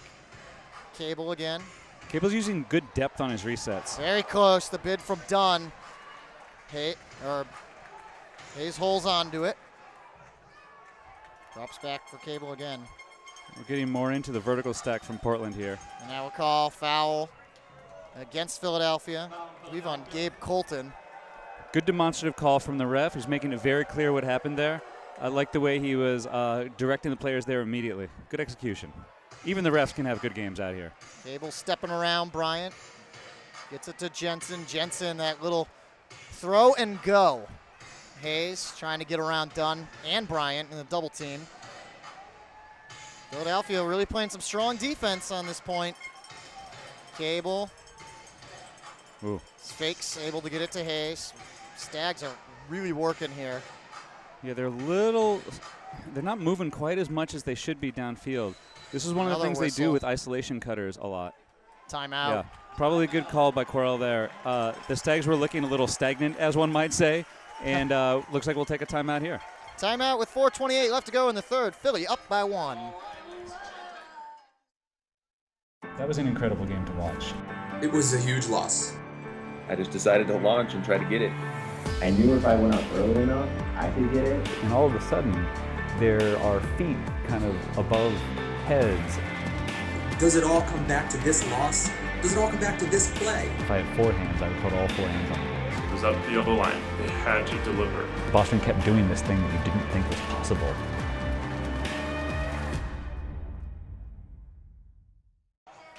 Skippy, the official peanut butter of the MLU, made with the funnest peanuts ever. Skippy Yippee! Mainstay Investments is a proud sponsor of today's MLU championship game. Visit them online at mainstayinvestments.com or like Mainstay Investments on Facebook to see what's happening this summer. Attention Spinners fans in college, high school, middle school, or their parents. Make the Grade provides for all your academic and college planning needs, from SAT and ACT prep, application essay guidance, and course reviews to tutoring for all levels for math and science. Make the Grade provides individualized instruction to help you to reach your goals. www.makethegrade.net. During that little break there, we saw a look at the Portland offensive huddle, sort of calmly talking about what they were going to do when they get back out on the field. And then we saw a look at the Philadelphia defensive huddle, where it was Isaiah Bryant and Nick Patel just sort of yelling at the defensive players, saying, we need more, we need to do this, we need to do that. It's such an illustrative, take your pick. Yeah. It illustrates the difference between the two sides of the disc. On offense, you need to be calm, composed, play with energy, and play with positive force. On defense, you want to get that sort of almost rage going. You want to get that boiling inside a little bit and just go after it. Bryant's been such a good leader, too, this season for that defense, and they're playing very well on this point. They do get a couple of subs. Jack Casey's come in. Good play call, good design here to start. A little bit of a rotation. We've got Person putting up to tough. Bjorklund. McCutcheon, and McCutcheon wins the battle. Gets over the MVP. It's an impressive win for McCutcheon there. It looked like Bjorklund actually should have tried to stop a little bit shorter and prevent him from going up at all. But the throw from Perston, not that good to start. Right. And then Bryant gives that turn right back. Bjorklund's got it, drops back for Jensen. So Portland, another chance here. Davis cut off. And that one's thrown away on the big swing. Again to Bjorklund. McCutcheon not allowing him to get there. That would have been tough anyway. Yeah, they threw that really far out. You can see that McCutcheon has a little bit of a speed advantage on Bjorklund. The rain is starting to come back a little bit and get into the field. Colton lets it rip. They're going to see that speed advantage. Bjorklund trying to gain position as this hangs up. McCutcheon wins the battle again. Give him the bookends. That is a huge individual point from Charlie McCutcheon. He's made a statement out here that while Bjorklund may be the MVP of the West, now he's out here in the East, and he may not be up to the task tonight. 10-8. Philadelphia, biggest lead in a while. Last day up were 7-5. This throw from Person, he just sails it up a little bit. Doesn't really give Bjorklund an opportunity to get the disc that well. Bjorklund's just got himself a ban, too. I don't know if it was for complaining. And here we'll see the opportunity for Bjorklund to get this disc. McCutcheon lines it up, goes up early. Bjorklund gets close, but he's just not there. Cody not happy with maybe the way that McCutcheon, I don't know if he thought he threw that elbow at him at the end there. Well, there was a lot of celebration there from the Spinners just afterwards, so it may have been something that happened after the actual run of play. That too. But now the Stags again are going to be starting from the back of their own end zone. As you can see here, the rain is actually starting to come down. Not as heavy as it was earlier when we had delays both before the game and at halftime, but it is going to change the way that the rest of this game goes. It'll change the character a bit. 10-8 now the score. 3:28 left to go in the third quarter. Philadelphia with their eyes on the prize here. And Peck will pull.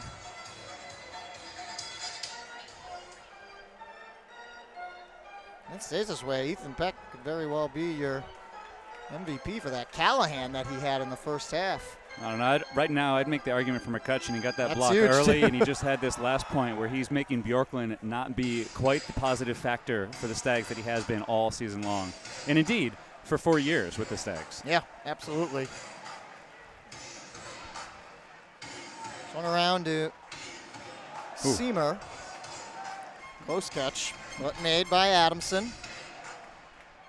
Cable's got it. Again, pushing over to Seamer. Drop back for Supnick. Cable reels that one in with the left hand. Cable uncorks a big one. Looking for Person. Person trying to size it up against Martin, and Martin takes it away from him. We've seen him do it all season. Martin took the inside route there. It was almost like Person didn't respect the fact that Martin was going to be able to go up early enough, and then the Spinners just sort of sail a pass there. That was their opportunity to go up 3 rather than 2. Supnick almost tipped it right back into the Spinners' hands, though. So Portland catches another break. They get it back. Long swing, and Cable can't come up with it. This Twice is getting we've seen sloppy. that after a turn that Portland goes for that long swing, and they can't complete the pass. Shields trying to calm down the pack. It's getting sloppy on both sides right now. Yep, and that throw, This, Cable, I think, got a piece of it. I think it just slipped out of his hands, honestly. And then just that as one it pops slipped out out there. of Davis's hands. The disc is wet. Yeah, I don't know if they need gloves or what, but right now, neither of the teams is really executing to the top of their skill level. Let's see if they try to wipe the, Bloodgood's wiping the disc off a bit. Now looking for the upline strike into the end zone. It floats, and Chow reels it in still. Davis was trying to get all over him. Chow gives him a pat on the back, but what a veteran move there from Leon Chow to just stick with it. And the key for the offense is always to make sure that the completion happens once you're into the end zone. And you can see the exhaustion there and the frustration from Tover Davis, who gave all he had on that point, gave all he had on that opportunity in the end zone. But this pass here, where Martin takes the inside path, Person was expecting to go up from the around, and then Martin just, I don't know, his positioning was perfect on this. Just rips it away, and then Bloodgood, the smart one, wipes off the disc very quickly enough, and Chow just, his eyes never left it. He got up in the air, but he never took his eyes off the disc. That's the experience. He went up to get it early and then realized that it was going to keep sailing, was able to compose himself, land, make the catch. Portland's got a tough task ahead of them in the second half here. Only 1:46 left in this quarter, and then they're going to have 10 more minutes after that. They need to score this offensive point and get back on track. Bjorklund's got it. He's looking for Hayes in between two defenders, and he goes up over Bryan and takes it away. Wow, what a catch from Rafi Hayes. Now he's dealing with a double team, drops it back for Jensen. Jensen pushes it forward to Hancock. Portland needs this goal. Jensen with a nice cut, gets away from the defense, and they can't finish it off. Melius drops it. That is a really rough drop. After that play from Hayes to continue the possession on downfield, they got a good clean look at the end zone, just got to him too quickly. Philly could kill off this remaining minute here, going the length of the field, but they will air it out, and right away, Casey gets the better time jump away from Person. Esser might be able to milk this one a little bit towards the end zone. Now he's got to wait for the rest of his offense. Dunn trying to create some space. Esser sees it, and Dunn's got it, and Philadelphia has the biggest lead of the night, up 12-4. They have really gone on a run here. No, we got a foul. I think they're going to call Dunn for the bump on Person before he caught the disc. There was a lot of contact there. I'm not really sure which of the two created guess. the contact, but there was a significant bump there. So Esser will have to reset here 10 yards deeper. He floats one to Patel, reels it in, shy of the end zone, and then he puts that one up, and it's McCutcheon. Again, this is still the same thing where Philadelphia is going on a run right now, and the Stags don't have any answers. They're putting discs up into double coverage. Their big players are getting skied. Their players are getting beat underneath, and they're just having some drops mixed in with it. This catch from Hayes was almost sort of the game-changing thing that they needed to get to maintain possession, get down and score that goal, but then Melius had the drop. Person goes up early, almost makes a fantastic block there, and then you see the bump. The bump. Not entirely sure who caused that bump. As you can see, Dunn there is also having some question about it. And this is just an easy goal for McCutcheon. This is the time. So we thought that the Stags were down early in the game, where they went down 0-1 after that first break, which seems like forever ago. Oh, it was. But right now, this is the moment where they're actually being questioned and tested. Will they come back from this? What will they have left in their tank? And how will they answer the aggressive spinners right now? When the spinners get you down, they just keep coming at you with wave after wave of defenders. The Stags need to figure out what their go-to move is, what their plan for this point and the next point is, and maintain control on offense. Hancock comes over to get the disc off the pull. Swing it over to Seamer. And you can see some of the defenders are out there on the field for the Stags. And the spinners, with 30 seconds left on the clock, are sitting in a zone where two of their players are 5 to 20 yards deeper than all of the Stags. Let's see if they send Woodside deep. He's out on the field right now. Hancock's got it. Woodside's close to the end zone. Borkland has it, but he's not going to get the throw off. 10 seconds? Oh, no, because it went out of bounds. This is going to carry out the back. Sailed that way too far. It's the way they finished against Boston, too. Well, there's still 4 seconds left here. The disc is out of bounds, so they're going to get a chance to put a shot up for Philadelphia, it looks like.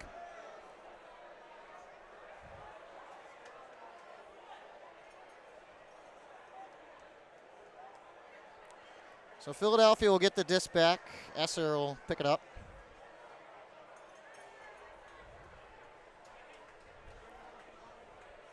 Four seconds. They've got a couple open options here. The question will be, will they actually go for it, or will they just maintain possession and not take a shot and not have the risk of giving a goal back to Portland? Esser's got it. I think he's just looks. Well, we're waiting for the whistle. Waiting for the ref to get back in position. He will throw it over. And Colton will send it deep and carry a bit. Well, it might carry into the end zone, but Portland gets a hand on it. Woodside, I think, got the block in the end. And we are 3/4 of the way done, and 1 more to go. And Philadelphia in the driver's seat. Will they take home the MLU championship? We're going to find out in 10 minutes.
Canterbury is proud to power your game and as the official apparel sponsor for Major League Ultimate. Visit www.canterburyus.com today, the destination for your team's custom uniforms. Canterbury, committed to Ultimate. Do you have a team trip or corporate outing coming up? If so, charter a private bus, minibus, or party bus from busrental.com, a U.S. Coachways company. Bus travel is one of the safest, greenest, and most affordable ways to get your group to an event. If you're going with a group, trust busrental.com. Enter coupon code MLUBUS and get additional savings and VIP treatment. Innova is proud to support Major League Ultimate and its incredible athletes. As the official disc of the MLU, the Innova Pulsar has quickly become the disc of choice at Ultimate's highest level. Visit innovadiscs.com to find a dealer near you. Back here at Franklin Field, they're getting ready to start the 4th and final quarter. Jeff Poster, Dusty Rhodes, and it was all Philly in that 3rd quarter, and the guy, really it was all Charlie McCutcheon. And he's been making plays all day with his matchups. A lot of the time it's been on Bjorklund. He's been using his quickness and his leaping ability to get out and make plays on the disc. That throw really, that's still on Person. Bjorklund did a good job attempting to box out here, but the throw was just not possible. He gets a block before this, too, because Portland got the disc back after that, and then he comes over and got another one. And he received just another goal on the inside to McCutcheon. That's actually a pretty easy score for him, and he's making it look easy with the spike as well. The key here for Philadelphia is that their offensive scoring efficiency is at 60% right now, and that's a little bit lower than what they had during the regular season. For Portland, they're down at 46.2%. During the regular season, they were up over 70. I think they were up at 73%. Whew. And on the other side, both of these defenses generally had been converting very well over the course of the season. They've been up over 40% for the defensive scoring efficiency. Philadelphia is holding true to that. They're at 46.2%. Portland is at 20%. Portland is just not showing up right now in aggregate over the course of the game. They played well in the first quarter. In the second quarter, they did not play well. They were down 4-1 in that second quarter. And in this third quarter, this has just been a disaster. Yeah, unmitigated disaster. Apart. So right now, they've got a 4-point deficit. Have they gone on runs like this before? Yes, they came back and beat the Rainmakers. Have they gone on runs like this when they were ahead? Yes, they absolutely have. But they need to dig down deep and try to get a break early and put the pressure back on Philadelphia. If you get a break or two, then you see what the true character of an offense is. And add insult to injury for the Stags. Philadelphia will be receiving the disc here to start. It'll be Stephen Rice to pull once again.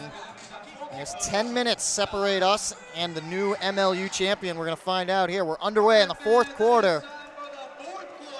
Good pull from Rice. Touches down and slides to Brandolph. Picks it up at his own feet. Hironet's got it against McGinn. Has been the matchup all night. Layout bid from Rice. Just shy on Katzenbach. Well delivered by Brandolph to the outside shoulder, to the outside hand. Katzenbach made the catch. Radums trying to get around Woodside. Brandolph so good at that upline strike. So really quick cut and read of the defender by Brandolph. Drops it back for Hironet. Nick a second or two without a mark. Now finds Glazer. Couple extra steps there from Into Glazer. the middle collision, but it held onto nicely by Sickles.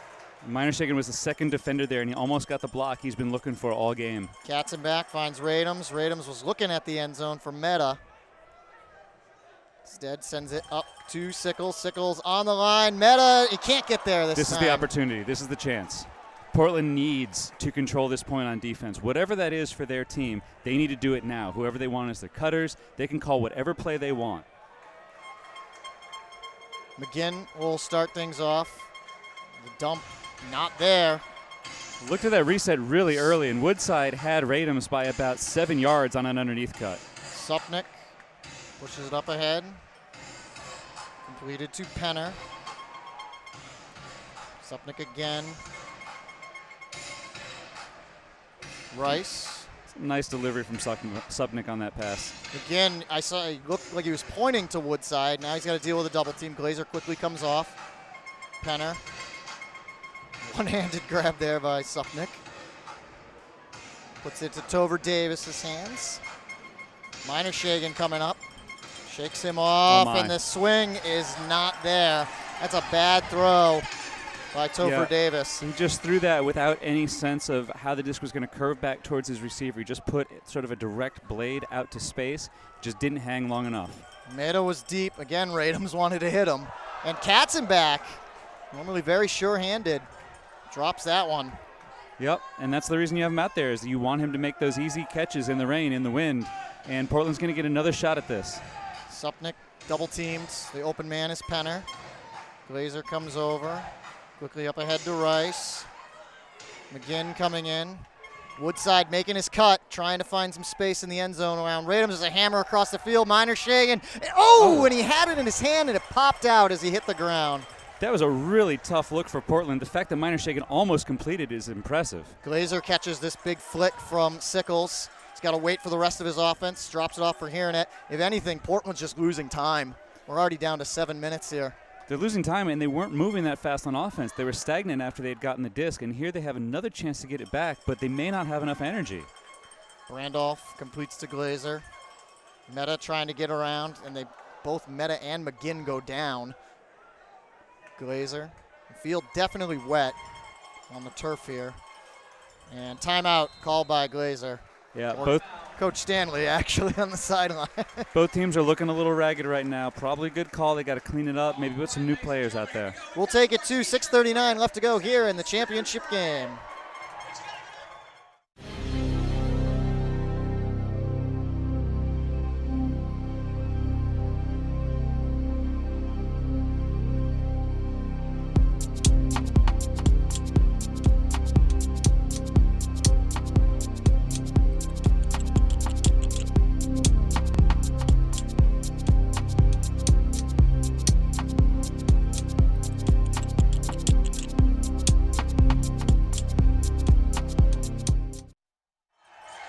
Back here at Franklin Fields, looking in at the Portland huddle.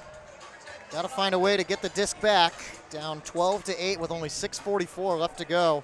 And this is still just the first point of the fourth quarter. And Philly's about 16 yards from the goal right here. If they go up 5 goals at this point in the game, that's pretty much lights out, because there's no way you're going to go on a 5 to 6 goal run with only that, like, 6 minutes left. A minute a goal, essentially. You would need so much luck and so much fortune at that point.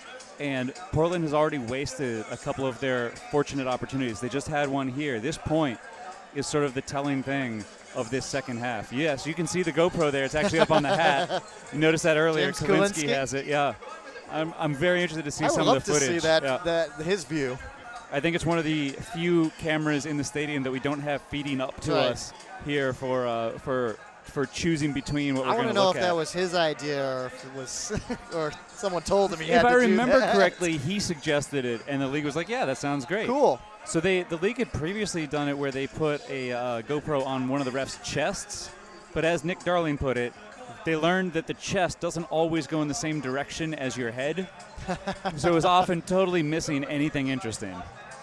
Here we go, out of the timeout. Philly will keep a couple of the same guys out there. Glazer and Brandolph stay.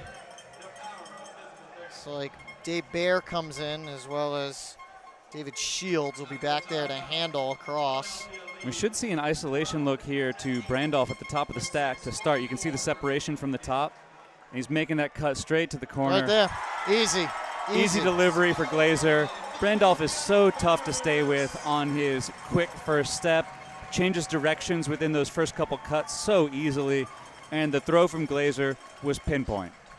Lines up as a hold for Philadelphia and pushes it up to that 5-goal lead, like you said, Dusty, and that might just do it. We'll see. It's still 6:39 left, but based on the way Portland's been playing, their frustrations are definitely showing, and Philadelphia is just feeling the hometown advantage. And you can see on that cut, Brandolph pushed underneath to start with his first step or two, and then got his defender's hips to turn, so that, and Glazer's even pointed it out beforehand. Go there. He got his hips. He got Sam Frainer's hips to turn just for a moment, and that created the separation to start. And then as he went out, Frainer doesn't have the explosiveness to catch up to Brandolph on that short run. If it had been a 40-yard sprint, 50-yard sprint, maybe.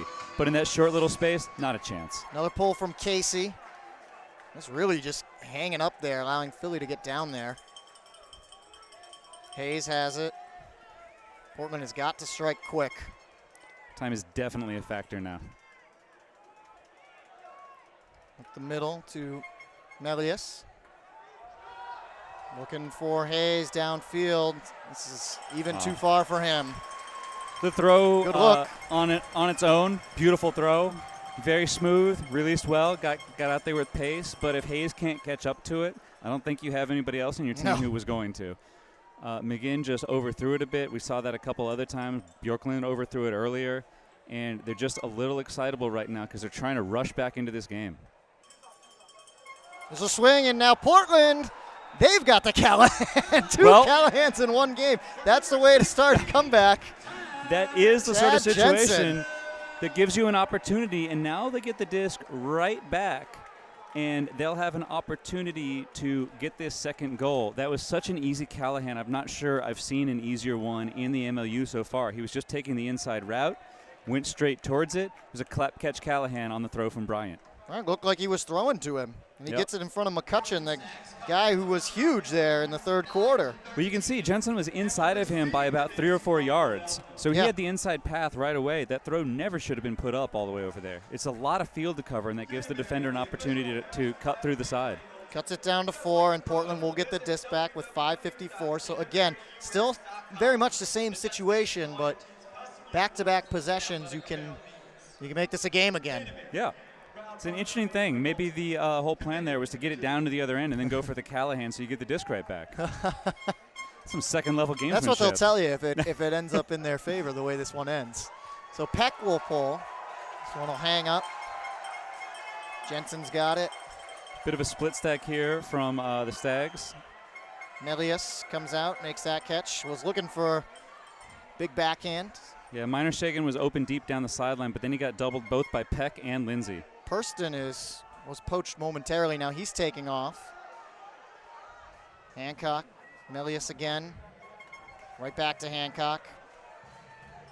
And now Hancock looking for Purston in the end zone. Martin is there, and Martin causes enough around Purston that he can't read the disc properly, and it shakes away from him to the right. Yeah, I thought Purston had a good read on that. I Looked like thought he it. was going to get Martin up and then just make the catch easily. I thought he could have gone up early, but overthinking it a little bit can be the worst nightmare for a cutter. Bloodgood's just going to send it deep right into, well, Purston tips it up, and now Martin's going to have another chance, but Purston this time wins the race and just knocks it straight down. He should have just caught it. He lost about 25 yards. And you're going to lose some time here, but there weren't any other Stags down there with him. So if he had caught it, he would have had to wait for a while to get the offense back with him. McGinn's got it. Purston coming out.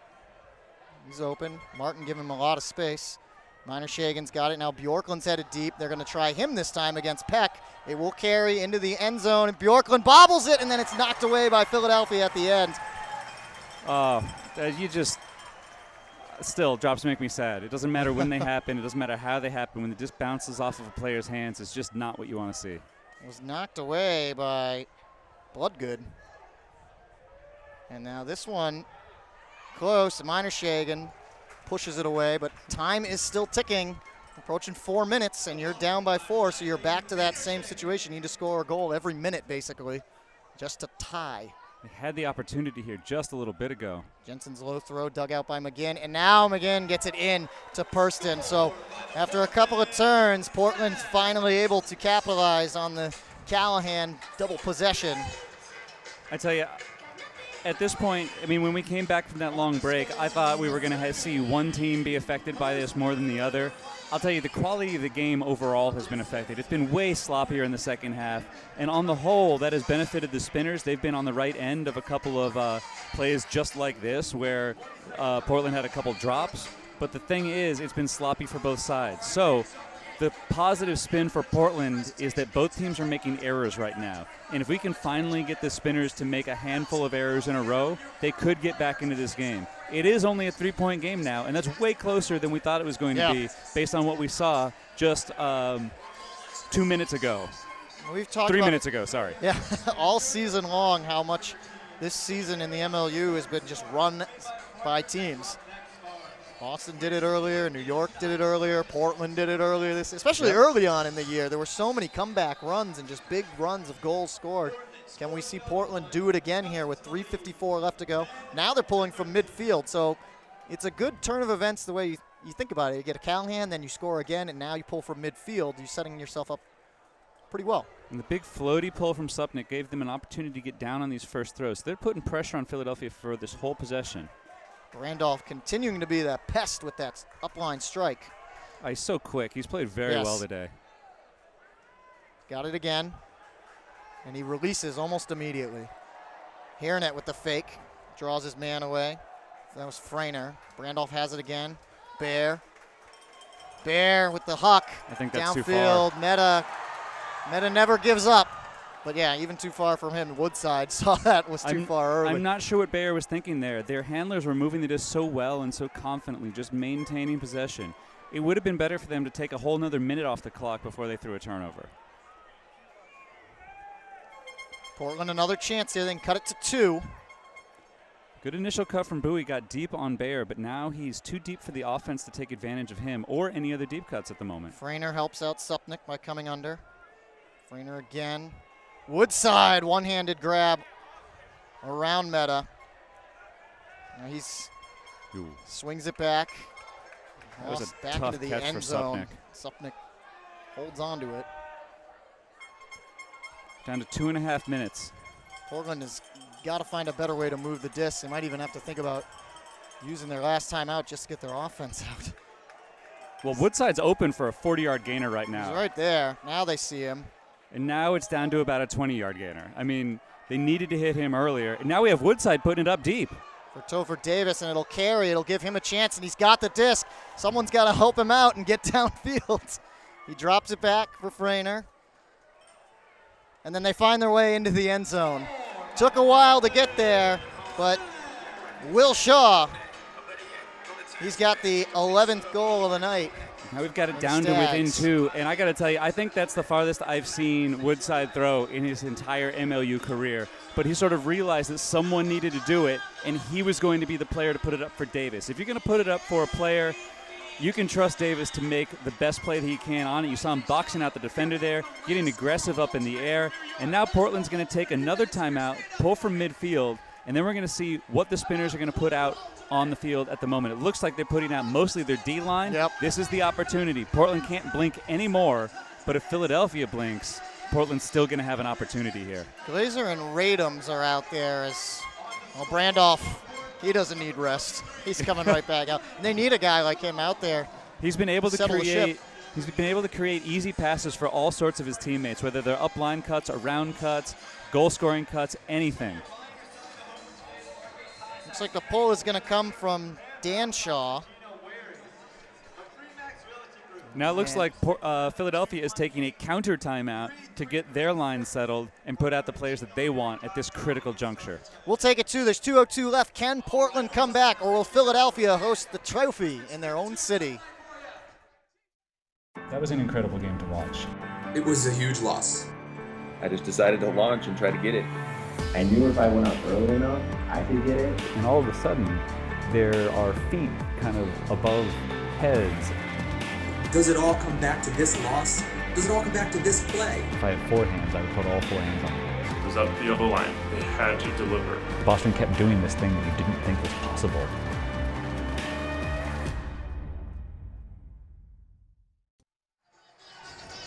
Skippy, the official peanut butter of the MLU, made with the funnest peanuts ever. Skippy, yippee! Mainstay Investments is a proud sponsor of today's MLU Championship game. Visit them online at mainstayinvestments.com or like Mainstay Investments on Facebook to see what's happening this summer. And attention Spinners fans in college, high school, middle school, and your parents. Make the Grade provides for all your academic and college planning needs, from SAT and ACT prep, application, essay guidance, and course reviews to tutoring for all levels of math and science. Make the Grade provides individualized instruction to help you reach your goals. Visit www.makethegrade.net. And while we got a second here, as it was last time out from Portland and Philadelphia, just has one left. I just want to take the second to thank our fabulous production staff here at Dusty, who's made us look so good this season. So a big shout out to Scott Helm, Greg Fallon, Tim Brubaker, Connor Lyons, Ben Choi, Dana Matson, Jake McLaren, Will Shutt, Jim Coyne, Matt Ivanoni, Luke Ryan, who's done our stats all season, and then our great production director here, Matt Gray. Those are the guys that have made these live streams possible across the entire MLU this season, and they don't get enough credit for the great job that they do. So we thank you guys so much for being here all season with us. It's been awesome. They keep making us sound like we know what we're talking right. about. It's great. They do the prep. They help put together these scripts, those reads that I just did. They're the ones who give that stuff to me. Luke gives us all these great stats all season long. Like, we have the easy job, I feel. So great job by our production staff. So here we go. 2:02 left to go. No timeouts left for Portland. Trailing by 2, 13-11. You can see out here for the Stags, they're sort of emptying what they have left. They're putting McGinn out there, Person out there, There's no Hayes tomorrow. out there. This is what there is. This point is so vital. Good stop by Katzenbach. A little hesitant to get that disc centered, though. This Bear. is trouble. Brandolph back to Bear. Portland wants that second count. Thrown into space. Radams has got it, and they're out of the end zone safely. Philadelphia just has to take care of the disc. Pana and contact. Yep, there's a foul. I'm not sure exactly what happened there. I saw that he hit the ground, but wasn't sure exactly how it happened. They'll get the 10 yards here. We're down to 1 minute, 30 seconds. Pana's got it against Hayes. Pana is thinking about taking a deep shot to Sickles. Sends it over to Katzenbach. Katzenbach having trouble. Finds Brandolph against McGinn. It's good coverage from McGinn, but not quite good enough. Brandolph has been the key to the Spinners' offense all day today. Just another minute 10 left for the Spinners. And historically, they have been a team that can just make throw after throw after throw. Brandolph drops it back for Bear. We've got 1 minute. Bear against Frainer. Swing over to Glazer. Purston on him. Ooh. Bear just barely collects that one. Sickles, slow throw, dug out by Radams, bat his knees. Radams continues it to Glazer. Katzenbach has it. Sickles is taken off for the end zone. He's wide open, and Katzenbach calls timeout with 36 seconds left. And you got to feel it. I mean, the Spinners fans are feeling it. They're starting to cheer out here. There's only 36 seconds left. Katzenbach burns that timeout. It almost gives Portland another chance to set up exactly what they want on defense. It's not over yet. We'll take a break here, too, for the final time. 13-11. We come back. We are going to know who the MLU champion is.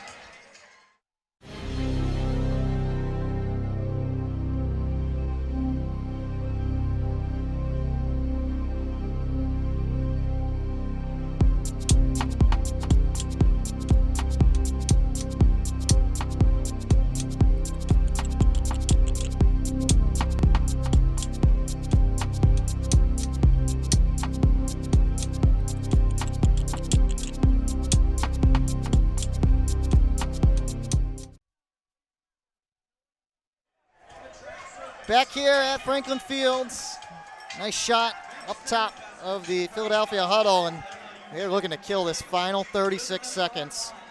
And what a journey it's been for Philadelphia. I mean, what a journey it's been for both these teams going back to the inaugural season in 2013. Both teams finished in last, but Philadelphia, that steady climb, they went from fourth to third to second, and finally they win the East. And they've been, for the most part, in control of this championship game, basically from the beginning. There was a little bit there in the in the late first quarter where Portland was sort of trying to wrest control back. But the way the Spinners got after it in the second quarter and the third quarter, it's just been impressive to watch, and it's been emblematic of the way that they've beaten teams over the course of the season. Once they get that little crack in your offense, once they find that weak spot in your armor, they just go after it over and over and over again. And over the course of this season, so far, McCutcheon's been the only player I've seen match up against Bjorklund and steadily get the best of him over and over and over again. Bjorklund, the MVP, has not been a factor tonight. For that same speech, Timmy Purston hasn't really either. And they're looking right for the kill shot. There it is. Philadelphia scores with 32 seconds left. Trey Katzenbach gets the assist to David Brandolph. He wasn't here last year. He comes back, and he's going to be able to celebrate an MLU championship. That was the exact same cut that Brandolph ran before. Just started from the top of the stack, cut to the near side of the field. It's easy enough. Last time he was beating Sam Frainer. This time it's Vin Bowie. Nobody can keep up with Brandolph in these small areas. He has been absolutely huge tonight. And Katzenbach, who's been on this team and he's the veteran of the Philadelphia area ultimate, he's got to feel good about getting that assist here tonight. Might be the kill shot, as we said, with 32 seconds left, down 3, no timeouts. Could be all over for Portland. And what you should expect to see here from Philadelphia is that they're going to drop a couple defenders back, make sure the pull play doesn't get off, sag people into the end zone, and make this possession for the Portland Stags feel just totally ineffectual. And even if they score, it will likely just be cosmetic. Pull's going to come in relatively short, and you do have the players back. Swinging out to Bjorklund. Hayes is taken off. Long cross-field swing, and it's thrown away. Too much for Hancock, and Philadelphia is just going to pick up the disc. They only have to make... They don't even need to rush to pick it up. One throw, really. 11 seconds. Colton will put up a hammer to Lindsay, another one of the veterans here. He drops it back for Bryant, and that's it. Your 2016 MLU champions and the hometown heroes here at Franklin Field, the Philadelphia Spinners.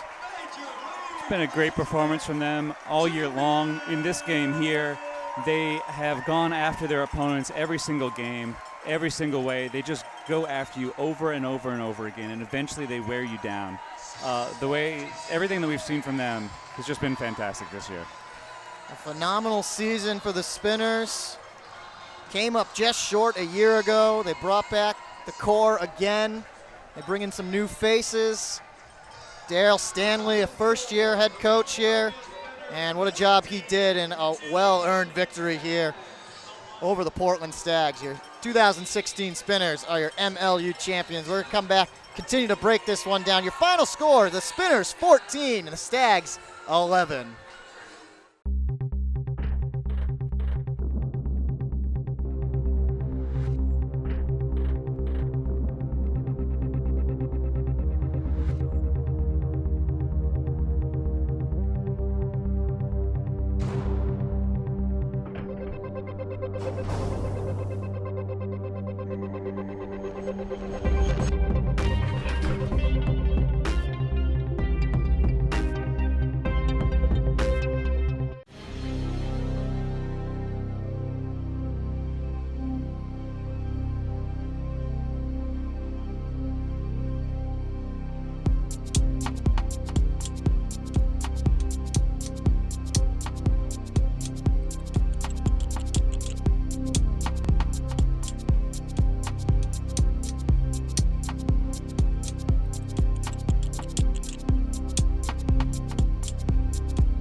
Back here again at Franklin Field. There you see it, the final score. The Spinners hang on 14-11 over the Stags in the MLU Championship here in 2016. They took out the defending champs and named themselves the champs, Dusty, and what a game they played. They struggled a little bit there late in the first quarter, but they regrouped and absolutely shut down this high-powered offense of Portland in the second and third quarters. They kept pressure on that whole time, and we talked about this with both teams beforehand. But we also managed to, as they say, they weathered the storm during this. Even during that rain delay and during everything else, they stuck with it the whole time and got back out ahead of the Stags. And speaking of sticking with it, here's a guy who's stuck with the Spinners since the very beginning. Trey Katzenbach joins us fieldside. Trey, congratulations. How do you feel right now? Oh, my God, how much fun was that? We don't like to make it easy, do we? No, I guess not, but hey, you got the win. Yeah, it was amazing. So as the offensive players, we just try to get out of the way and let our defense get on there. They carried us all year, and oh my God, they just were touching every single play on every single point. They made it really hard on their offense, and I'm so glad that we could pull it out. Was that the sort of general plan defensively against the Stags today? Well, yeah, we knew that Cody was going to want to get the disc, and we tried to push him out, and we knew that Rafi was going to do everything, so we tried to be right on his back, and we knew that Timmy Person was going to try to score, so we tried to push him under a little bit. You can't say enough about how good those guys were. Greg Martin, Jack Casey did some amazing work. So tell us a little bit about how McCutcheon managed to take Bjorklund out of the game so much. Well, I don't think it's a surprise. I think Charlie McCutcheon is the best on-man defender in Philadelphia now, so he wanted that matchup. We gave him that matchup, and he was right on his back every time. And I mean, we can see that you're talking about the young players who have come in on this team this year specifically in the last couple of years. What has the change been like since 2013? Well, it's been great. So we go from the patrol team to this team, and we bring in a whole bunch of nice young players. It brings in a lot of enthusiasm. And as an older player, it's great because you get to hand the baton off to those guys and realize that the team's in good hands. And another addition for the team this year is having Daryl Stanley as the coach. How has that changed the approach for this team? It just he brought a new offense, more of that revolver-style offense, and it really helped a lot. I can't say enough about Izzy Bryant as well, a new addition. His leadership was unparalleled. I don't know if you saw him out there. He's the one who always took the center of the circle.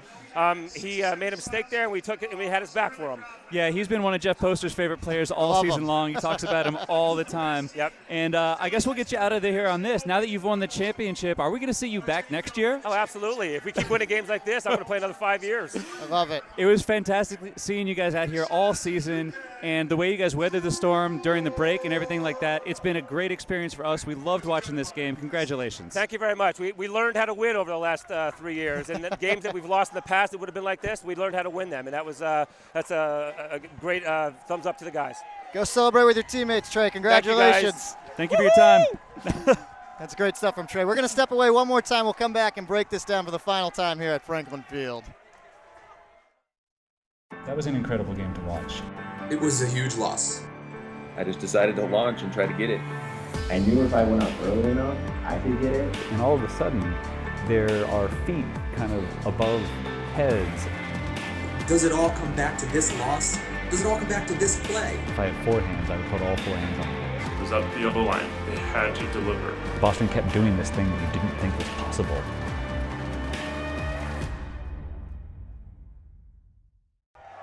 Back here for the final time at Franklin Field. Again, the final score, Philadelphia 14, Portland 11. The 2016 MLU champs are the Eastern Conference's Philadelphia Spinners, and they have a lot to celebrate tonight.